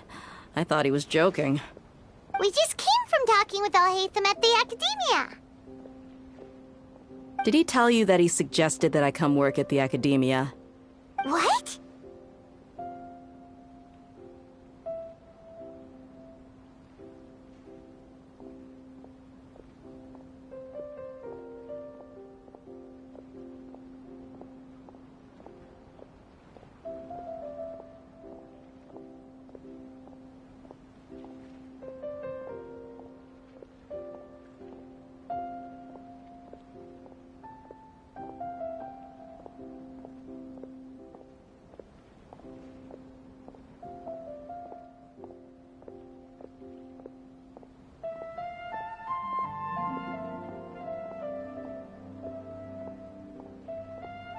I heard that Azar and his cronies fell from power, and Alhaitham told me that now was a good time to find a job in the academia, but only if I wanted to. Whoa. Paimon can't see you being anything other than a mercenary. Me neither. But I think Dia would look great dressed up as a scholar. Ugh, forget about it. I wouldn't last 10 seconds in there. Alhaitham probably just liked the way I worked and knew I'm good in a fight. So he suggested I find some work in the academia. But you know, if you take him up on the offer, Sino might actually agree and let you become a Matra. Because you're super amazing! The Matra have all the talent they need as long as they have Sino. I prefer to be free to live however I choose. In fact, I chose this job from the very start because I knew it'd be right up my alley. Even if being a mercenary means facing all kinds of danger. A lion has to return to the wild sooner or later. If anything, being your bodyguard has been unfamiliar territory for me. I don't want to see you go, but I'll respect your decision. I'm glad to hear you say that. Come on, no need for the sad face. It's not like we'll never meet again.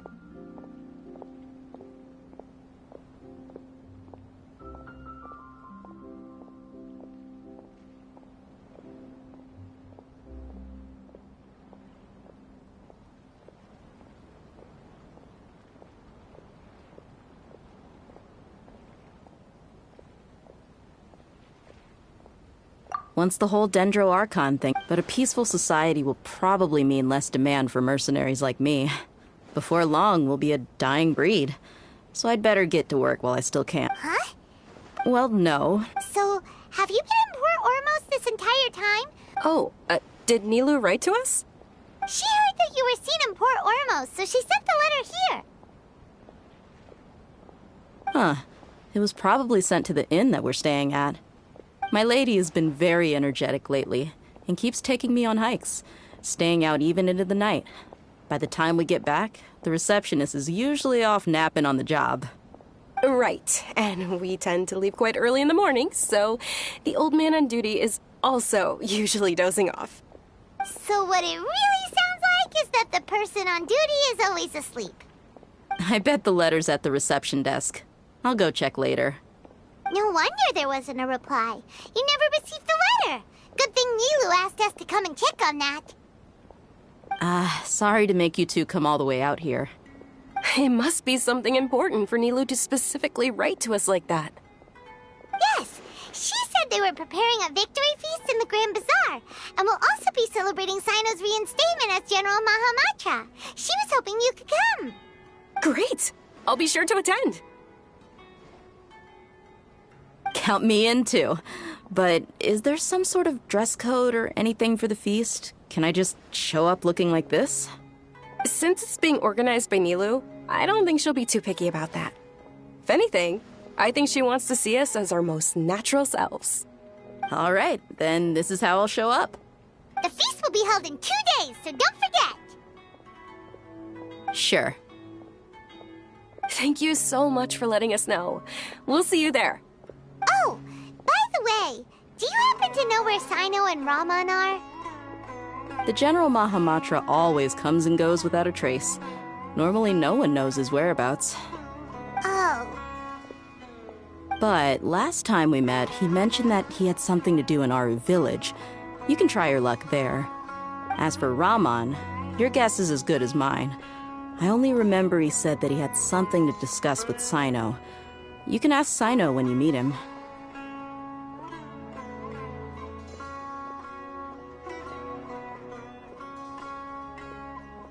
Don't mention it. All right, on to it.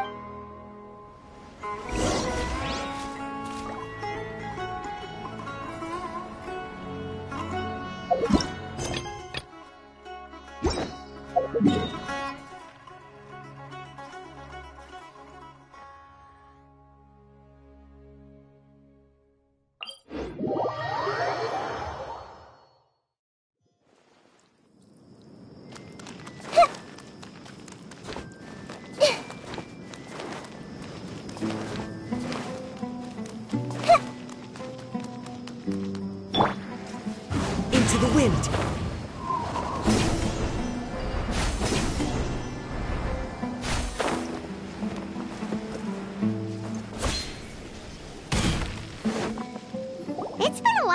we last visited Aru Village. Ah, there's Sino!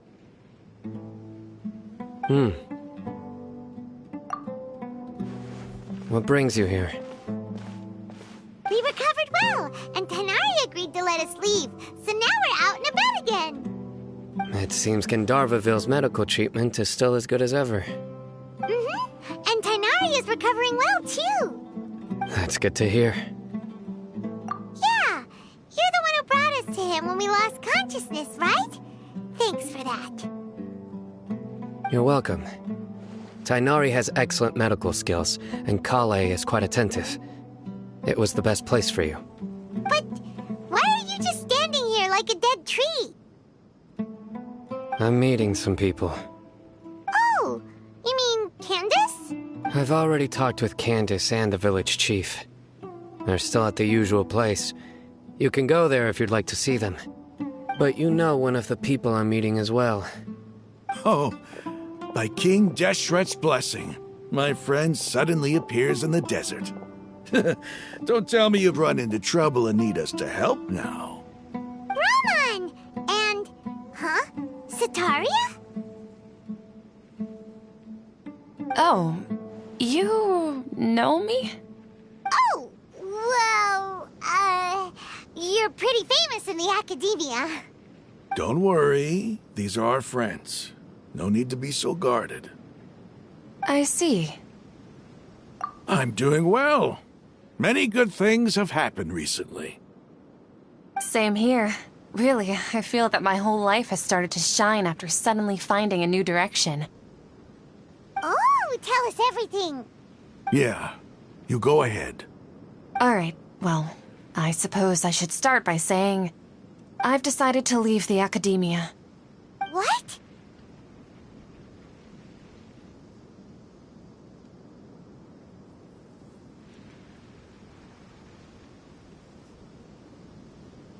It's not that I've given up on being a scholar. Instead, you could say I've found a new identity. I will no longer pursue research like a typical scholar, but I have not completely given up on my relationship to knowledge either. I can see what you're saying now. What do you mean? I plan to leave the academia and return to teach here in the desert. Wow, so you want to become a teacher? Setaria will return to support education here and teach people from the desert. She can't teach everyone on her own, but there are many of us Eremites all over Sumeru. She came to discuss a collaboration with me and hoped that I could bring her ideas to the Eremites. Yes, it's my hope that the Eremites can help me select a group of smart people with the best aptitude for teaching. I'll teach them, and after they've finished learning from me, they can go educate more people. That is the true meaning of education and the spreading of knowledge. The people of King Deshret suffer from sandstorms, exile, and ignorance. Miss Setaria is more than welcome to come teach here. Her arrival is like a star shining in the desert night. The stars have always guided caravans, thieves, soldiers, and travelers who get lost in the night.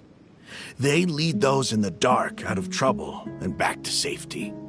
Oh, please. Where's all of this coming from? I'm starting to feel a little embarrassed.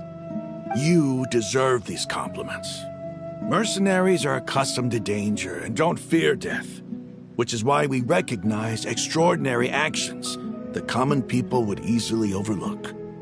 Setaria's idea will bring much good to many people. At first, I feared it was destined to fail.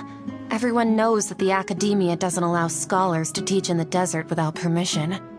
As you know, all knowledge is under their surveillance and control, and very few desert dwellers are as lucky as me. But what I heard at that time has been haunting my heart, as if there were lightning bolts constantly bombarding my soul. Setaria, you tread a treacherous path, and the longer you ignore it, the tighter the academia's grasp on you will become. Setaria, why haven't you gone home? Never forget that the desert that belongs to you lies elsewhere. Miss. These words sparked something in me, and I knew that I had to bring something back to my people after going home. I gathered up the courage to approach the Grand Sage, only to find that he was no longer at the academia. Lord Sino told me that Azar didn't belong there anymore. Azar has received much-needed punishment. Though, if you ask me, it may have been too light. You probably have already heard.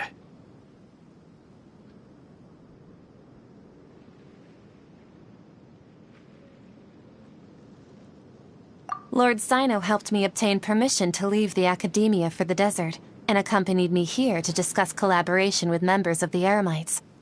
My plan was able to go smoothly thanks to him and Rahman. You're all doing so much for the desert. Aside from that, I also have some other business to discuss with Sino. Lesser Lord Kusanali has allocated many resources to support and develop the desert. I've done some business for her, and part of it required the assistance of the Eremites. I applied for a few batches of educational materials from the Academia, and sent them to several groups in the desert, as instructed by Lesser Lord Kusanali. I believe the people will make good use of them. That's exactly what the people here need. Physical books and other related items. If it weren't for Sino and Lesser Lord Kusanali, I'm afraid we'd never be able to get our hands on them. Apart from this, the Academia is also recruiting scholars that are willing to teach in the desert. I'll let you and Satarian know as soon as I have any more news. We must be persistent about this, and maintain these resources to ensure long-term effectiveness. This is the first time in hundreds of years we've had a glimmer of hope. I think this may be the turning point for the desert. Remember these words. Here lies our faithful priest, Kasala. His wisdom is a miracle among the people, deserving of high praise and admiration. I hope people with wisdom like that priest will rise again among the desert dwellers. Then we'll once again see the wisdom and glory that once shook the world. Enough about us. Are you here to discuss some business too? No, not at all. We're actually here on behalf of Nilou. Nilou wanted to write to everyone, but she wasn't sure where the letters should be sent, so she asked us to come find everyone personally. A celebration feast will be held in 2 days at the Grand Bazaar. She hopes that all of you will be able to attend. At the feast, we'll also be celebrating Sino's reinstatement as General Mahamatra. Although, judging from your appearance, it seems you've already been reinstated. Paimon thought you would only start working for the Academia after the feast. Celebration? Feast?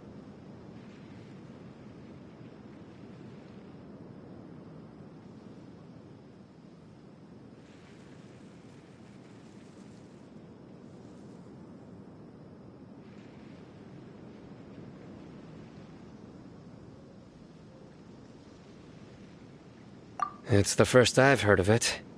Tighnari was right. He really didn't know. This feast is for you, Sino. Sounds to me like you'll have to be there. It's rare to see that kind of expression from Lord Sino. You must not like feasts very much. No, not really. But I'll go.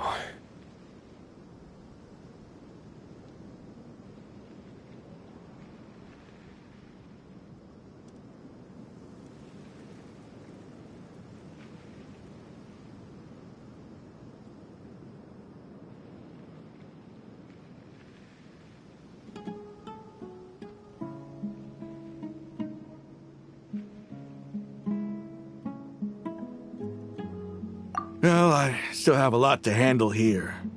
Besides, I need to look after Miss Sataria in the desert, so I'll have to pass. I'm afraid I won't be able to join you. Although, if you'd be so kind, please give a message to Miss Nilou for me. The message is, I'm sorry for how I treated you before, but now I understand the beauty of your dance. It's like a light shining in the sky. You and the art you symbolize are not only beautiful, but also lively and powerful, so much so that it was prohibited. Please keep dancing, and someday I'll be able to appreciate your art in person. Okay, we've got all that down.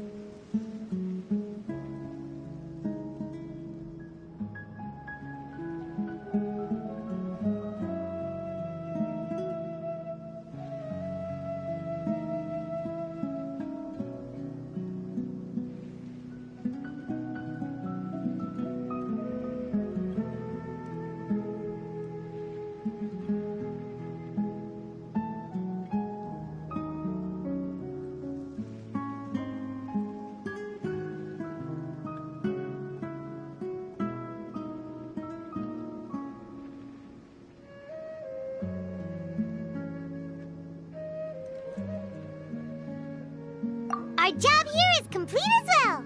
Oh, Sino, remember, party's in 2 days. Make sure you're there. Got it.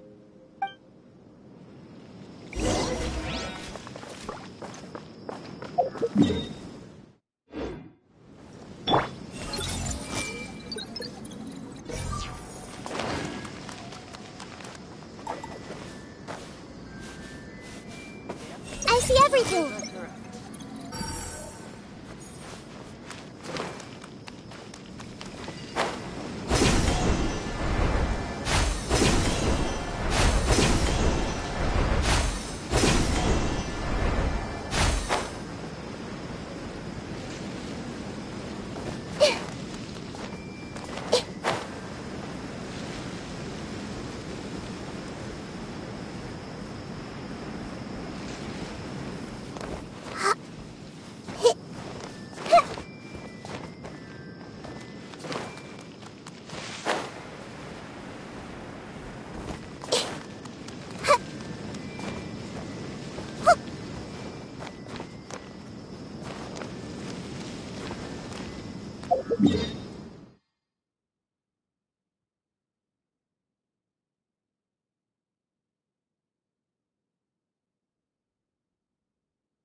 I'll go to the Adventurers Guild later and ask Ms. Catherine if she knows how to get one of those cameras. Yes, please do. I'm sure it could be our... I think it's an amazing idea. Who knows? If we take more pictures, they might even become the signature souvenir of the Grand Bazaar. And Nilou will become even more famous. Ha! I've heard that this camera is not just something anyone can use as they please. It must be aimed properly, and subjects should pose for the best results. Oh, should we get ready then? Perhaps we should wear something a little more appropriate. No. I think we look absolutely fine. If anything, when we pose for this, clever invention, we should just be ourselves, You really think so?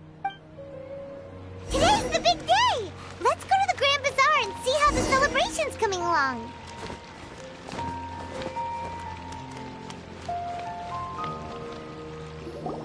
Everybody's already here.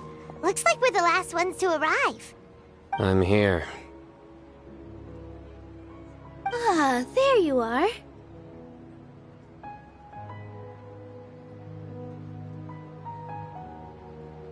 Well, look who finally decided to show up. You look like you came here immediately after finishing up some work. I'm very happy to see you here. But we're not late, are we? It's just that everyone else arrived ahead of time. I propose that the last one who arrived be put in charge of today's speeches. Nah, there won't be any speeches today. Oh, really? Well, even better. Come join us over here.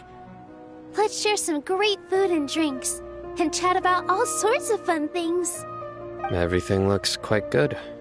Wow! Paimon can't wait!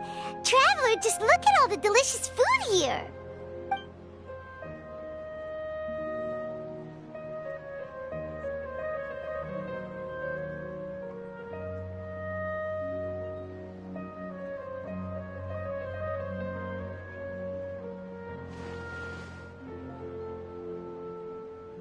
Whoa! It's so delicious! Oh, this grilled meat tastes amazing! The food was specially prepared for you by everyone in the Grand Bazaar. And we have gifts that were sent by the residents of Sumeru City when they heard we were holding a feast. Everyone that came said that you saved Sumeru, and wanted me to thank you all on their behalf. Feels kinda nice to be seen as a hero. I could get used to this. Being a bodyguard is also a hero's job. You've always been amazing, Dia. My lady sure has a way with words. Thanks. I'm glad to hear it. And I'm happy to meet everyone that participated in the great plan. Don't mention it. Come to think of it, we've really done something impressive together. It's unbelievable. We owe it to our abilities. And luck. Really? Why do I remember everybody thinking that luck was against us and feeling like we hardly had a chance of succeeding? That's how I remember it too. It's luck that brought us together, and it was luck that let us form a team. Then, it took even more luck for us to formulate a plan and implement it successfully. Moreover, judging from the results, everything worked out well. Yeah, everyone gave it their all when it mattered most. It was almost like a performance. We took the stage and put on our best show. Everyone played their part, and thanks to everyone's efforts, the performance was a great success. So, would you say we're good actors too?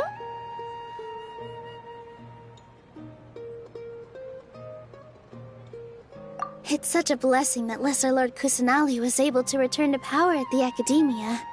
Yes! Even after being abandoned and neglected so many times, she's finally returned.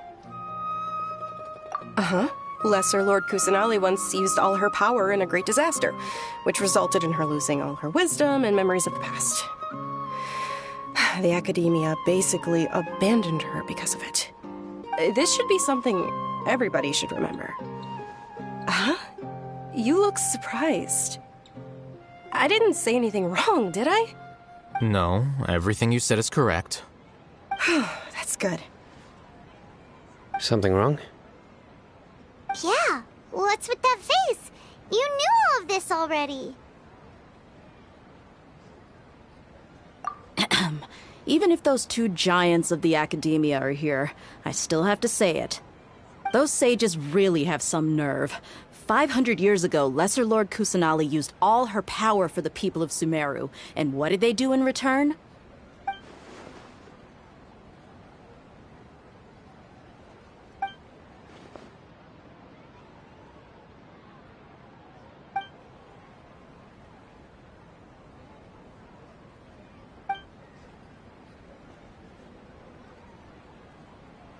If you bite the hand that feeds you, don't act surprised when it turns into a knuckle sandwich, right, Sino? Perhaps I shouldn't say this, but their treatment of Lesser Lord Kusanali calls for a more severe punishment.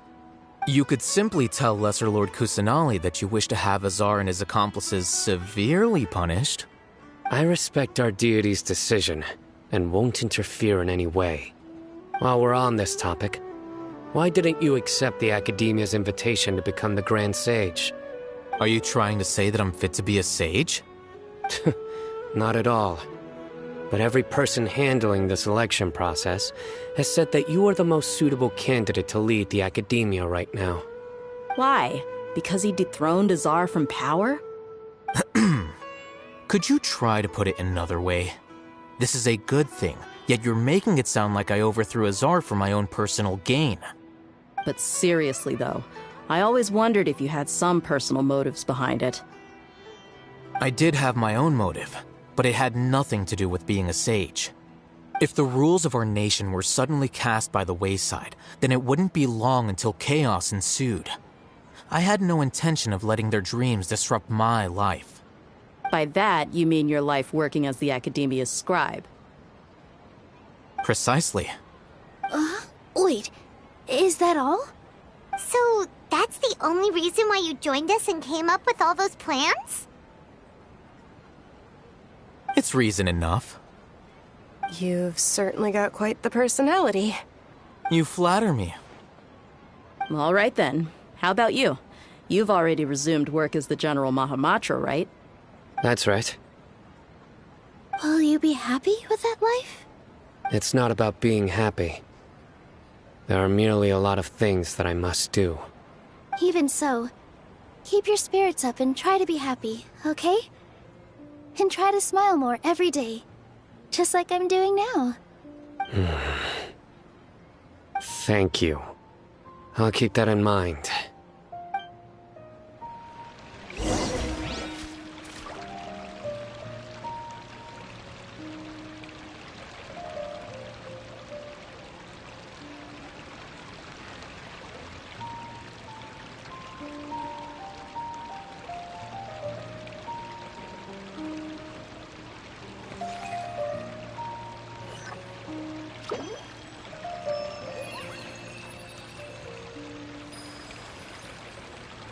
I seldom participate in such lively gatherings, but the atmosphere here is quite good. No, this gathering today has a unique meaning. The Grand Bazaar is lively because the people here feel happiness from the bottom of their hearts, unlike the farces at the Academia. That happiness is an emotion that'll be forever alien to those bookworms who have driven themselves insane by studying. I seem to have taken both keys when I left the house. Oh well.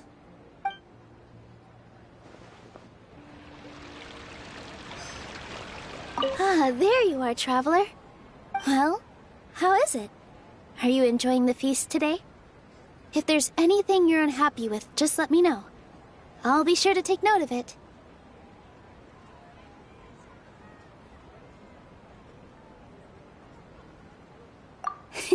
It's the first time I've ever invited so many exceptional people to one place. I was a little nervous myself. You see, every guest here is quite... Make sure you live it up tonight. I'm honored to have her think of me. I can't explain why.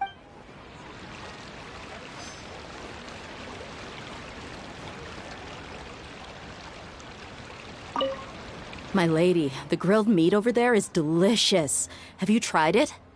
Yes, I also tried some fruit just now. Oh, they're very sweet. What an amazing place to relax. No wonder everybody likes to rest at the Grand Bazaar. You said it. Oh, look who else is here. Hello. Oh, I'm so happy Nilou invited everybody. Hey, less of that polite chit-chat and more eating and drink.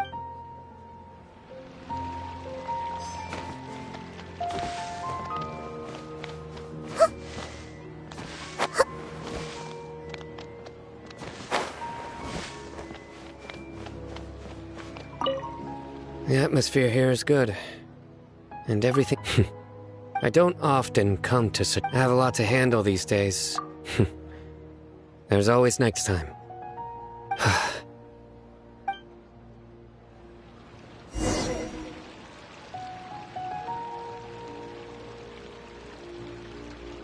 Hey, what's wrong? Your head is starting to droop.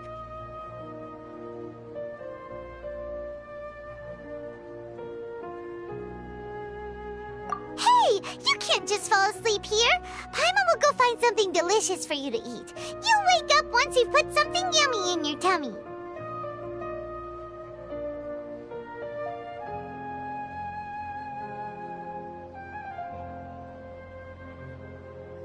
Of course, just wait here for Paimon.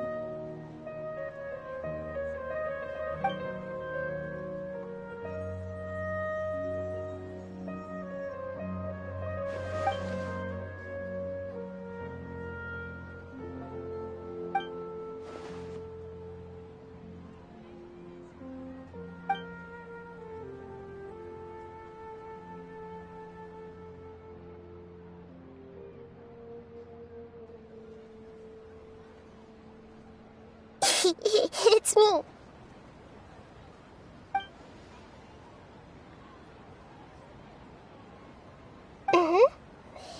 You may blame me for being a bit too self-indulgent. I was thinking about talking with you, and the next thing I knew, I had made a connection with you. The connection between us is amazing. It's like flora and the fence it grows upon.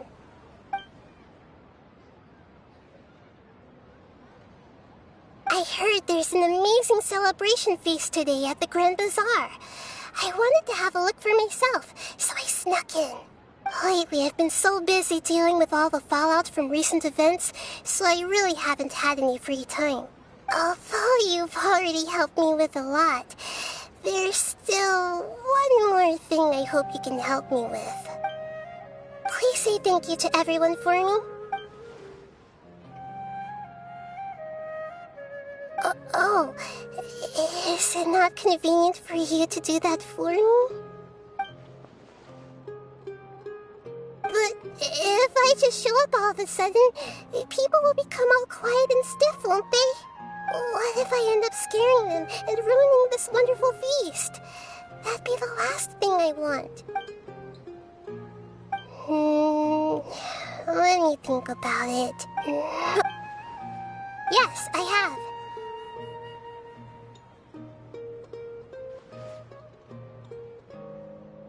You said I should go thank everyone as myself, right? So, I've decided to borrow your body for the time being. Please don't blame me. The flora also climbs up to the fence to get closer to the sky.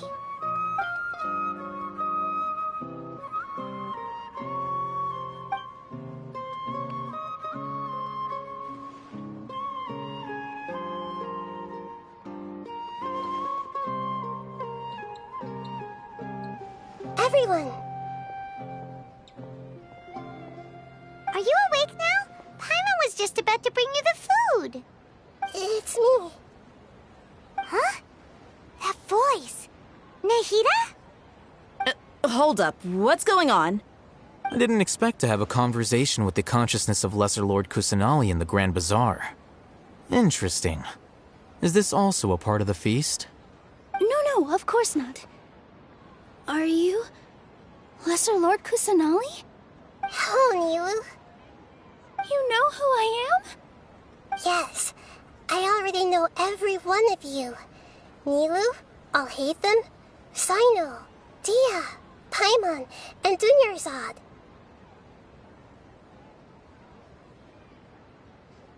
Lesser Lord Kusanali? I took the liberty of occupying the Traveler's body so that I could thank all of you in person. Thank you so much for rescuing me, even if that meant placing your own safety in peril and taking the risk of becoming enemies with the Academia, the Sages, the Doctor, the Balladeer, and even the entirety of Sumeru.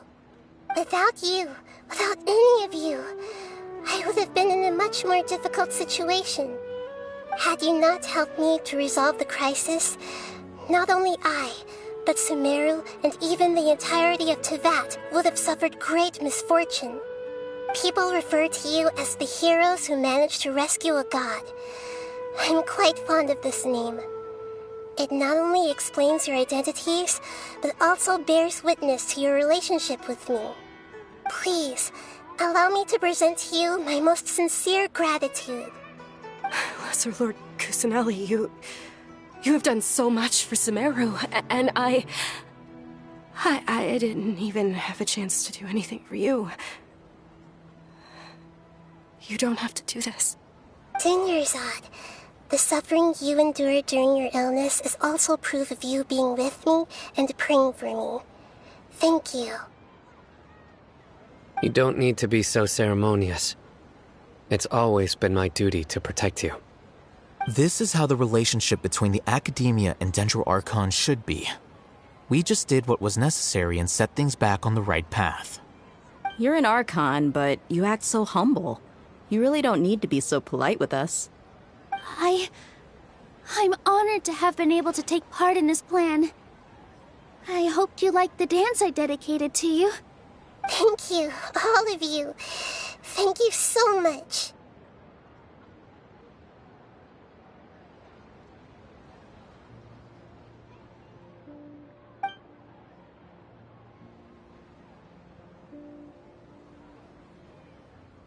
Yeah.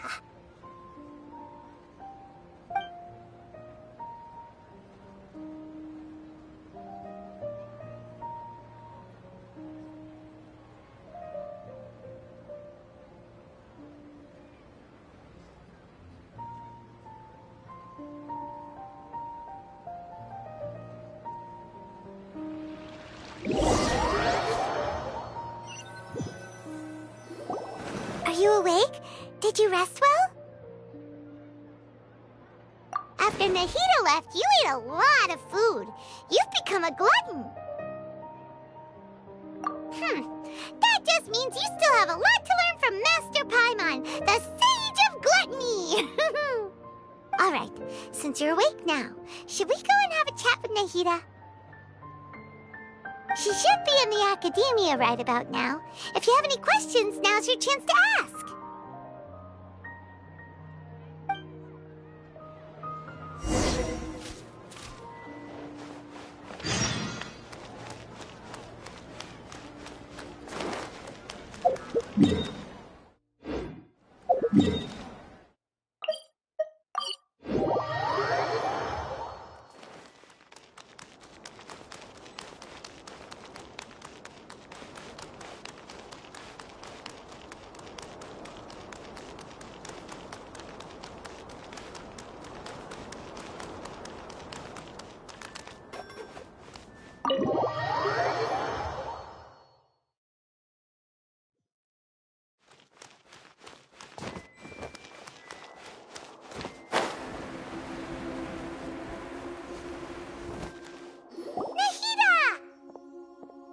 Hello, Traveler and Paimon.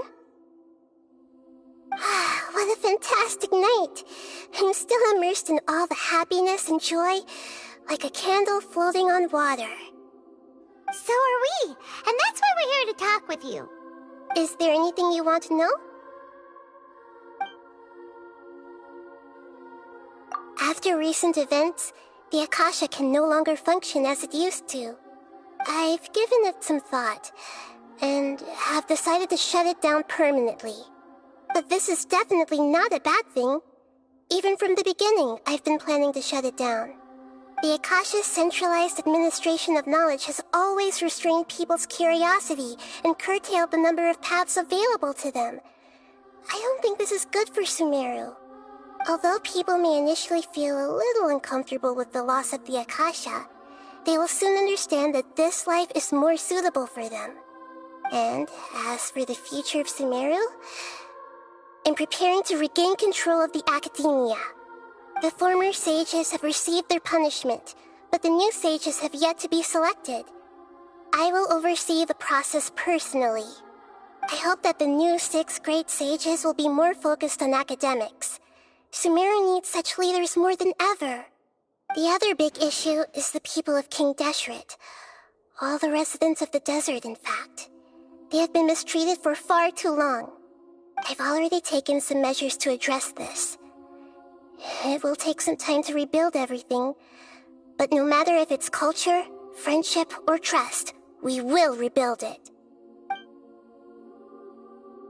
You mean, what happened after the doctor put you to sleep? Not exactly.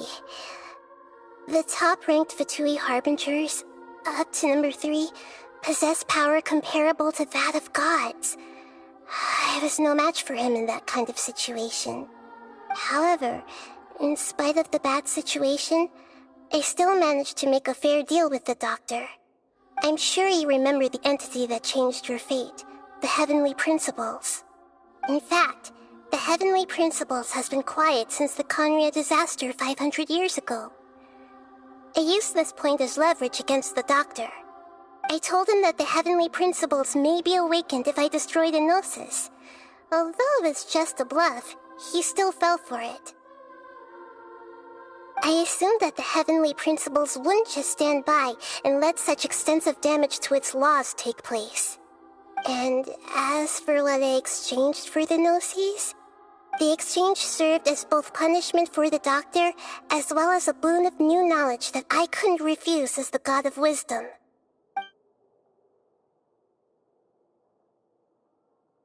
He's still in a coma. I've hidden him like how one would hide a feather. I know you have many misgivings about him, but as someone who had become a god, he has retained a number of very useful features. Don't worry, I'll keep an eye on him and make sure he doesn't do any evil. In addition, there are still some mysteries left in him. Some things may be very clear from my perspective, but he is still yet to understand them himself. His future will be determined by fate.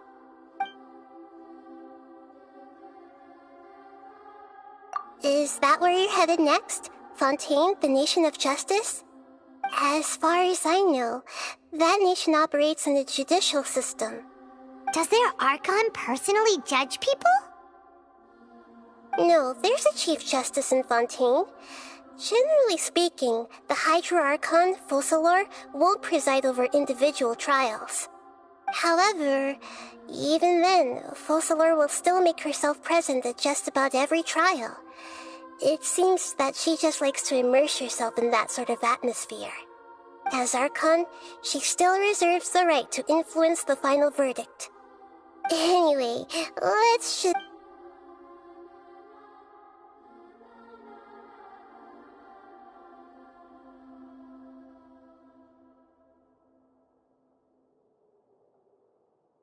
Are you sure? Isn't there something else you have? Huh? About your sister. While you were resting at Gandharvaville, I took some time to perform an Irminsul search for information on your sister. Yeah! Isn't Irminsul a repository for all the information and memories of Teyvat? So there shouldn't be anything on him or his sister. This is true in your case. Irminsul indeed does not have any information on you. However, there must be something different about your sister, because as it turns out, the world has recorded information on her after all. What?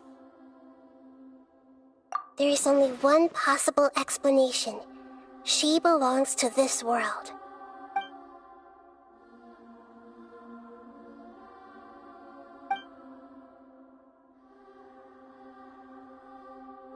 But nothing about this makes any sense!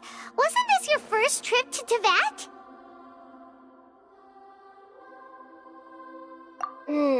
According to the records I was able to access, your sibling suddenly appeared in Khaenri'ah. After the Khaenri'ah disaster, she began her journey through the 7 nations of Teyvat. But just as her journey was about to reach its conclusion, the Irminsul records on her suddenly become fuzzy. What do you mean, fuzzy?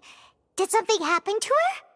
All I know for sure is that somebody, for reasons only they can know, is deliberately obfuscating her fate. And whoever it is, if they can do that, who knows what else they're capable of. But even that wouldn't explain how she somehow comes from this world. Something else I noticed was that according to these records, the Fatui have not classified your sibling as one of the Descenders. What's a Descender? Paimon's never heard of it. Look, I'm sure you must be curious about the information I received from the Fatui in return for my Gnosis, right? A very important part of the intel was about this world's Descenders. External beings, ones that don't belong to this world. Traveler, you are Teyvat's 4th Descender.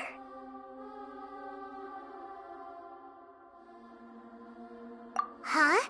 So the Fatui count 3 other Descenders before the Traveler, and his sister isn't even one of them? That's right. My current hypothesis is that the first Descender was likely what we now call the Heavenly Principles. As for the other Descenders, I still need to verify their existence. It could take me some time. Paimon's head's a about to burst from all this crazy new information. And yet, even knowing all this, I'm sure you must still have a lot of unanswered questions. I must say, I truly regret that I can't help you more as the God of Wisdom. There are many questions in my heart as well. I will need some time to go through each one of them. And soon, you'll also begin your journey anew and depart from Sumeru. I'm very interested in your future. It's a journey that can't be observed or recorded by this world. If fate is the ultimate knowledge, then your future will be the ultimate fate. Paimon's sure glad we got to meet you, Nahida. The pleasure is all mine. I can't thank you enough. Alright, that's enough talk for today. If you ever miss me, just close your eyes, and maybe I'll appear in your dreams.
I wonder who this gift could be from.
If you're not sure what to do next, how about I take you on a walk?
One with nature.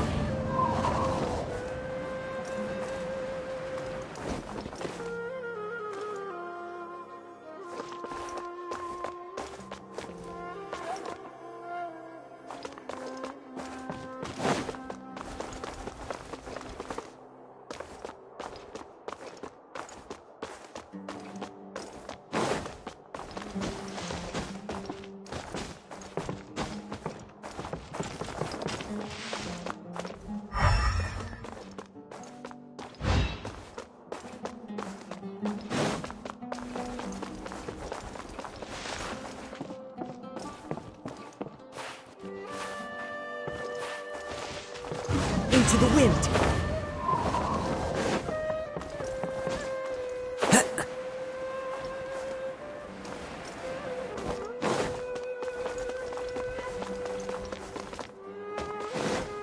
Time to go.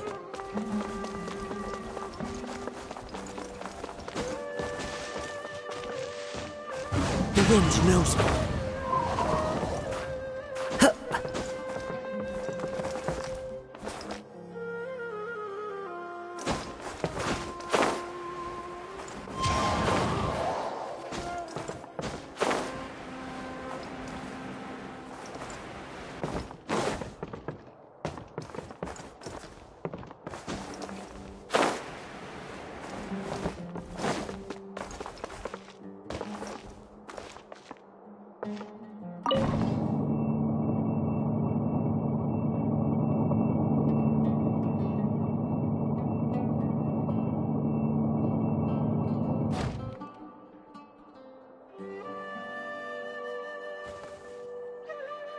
Maybe I'll borrow something to read.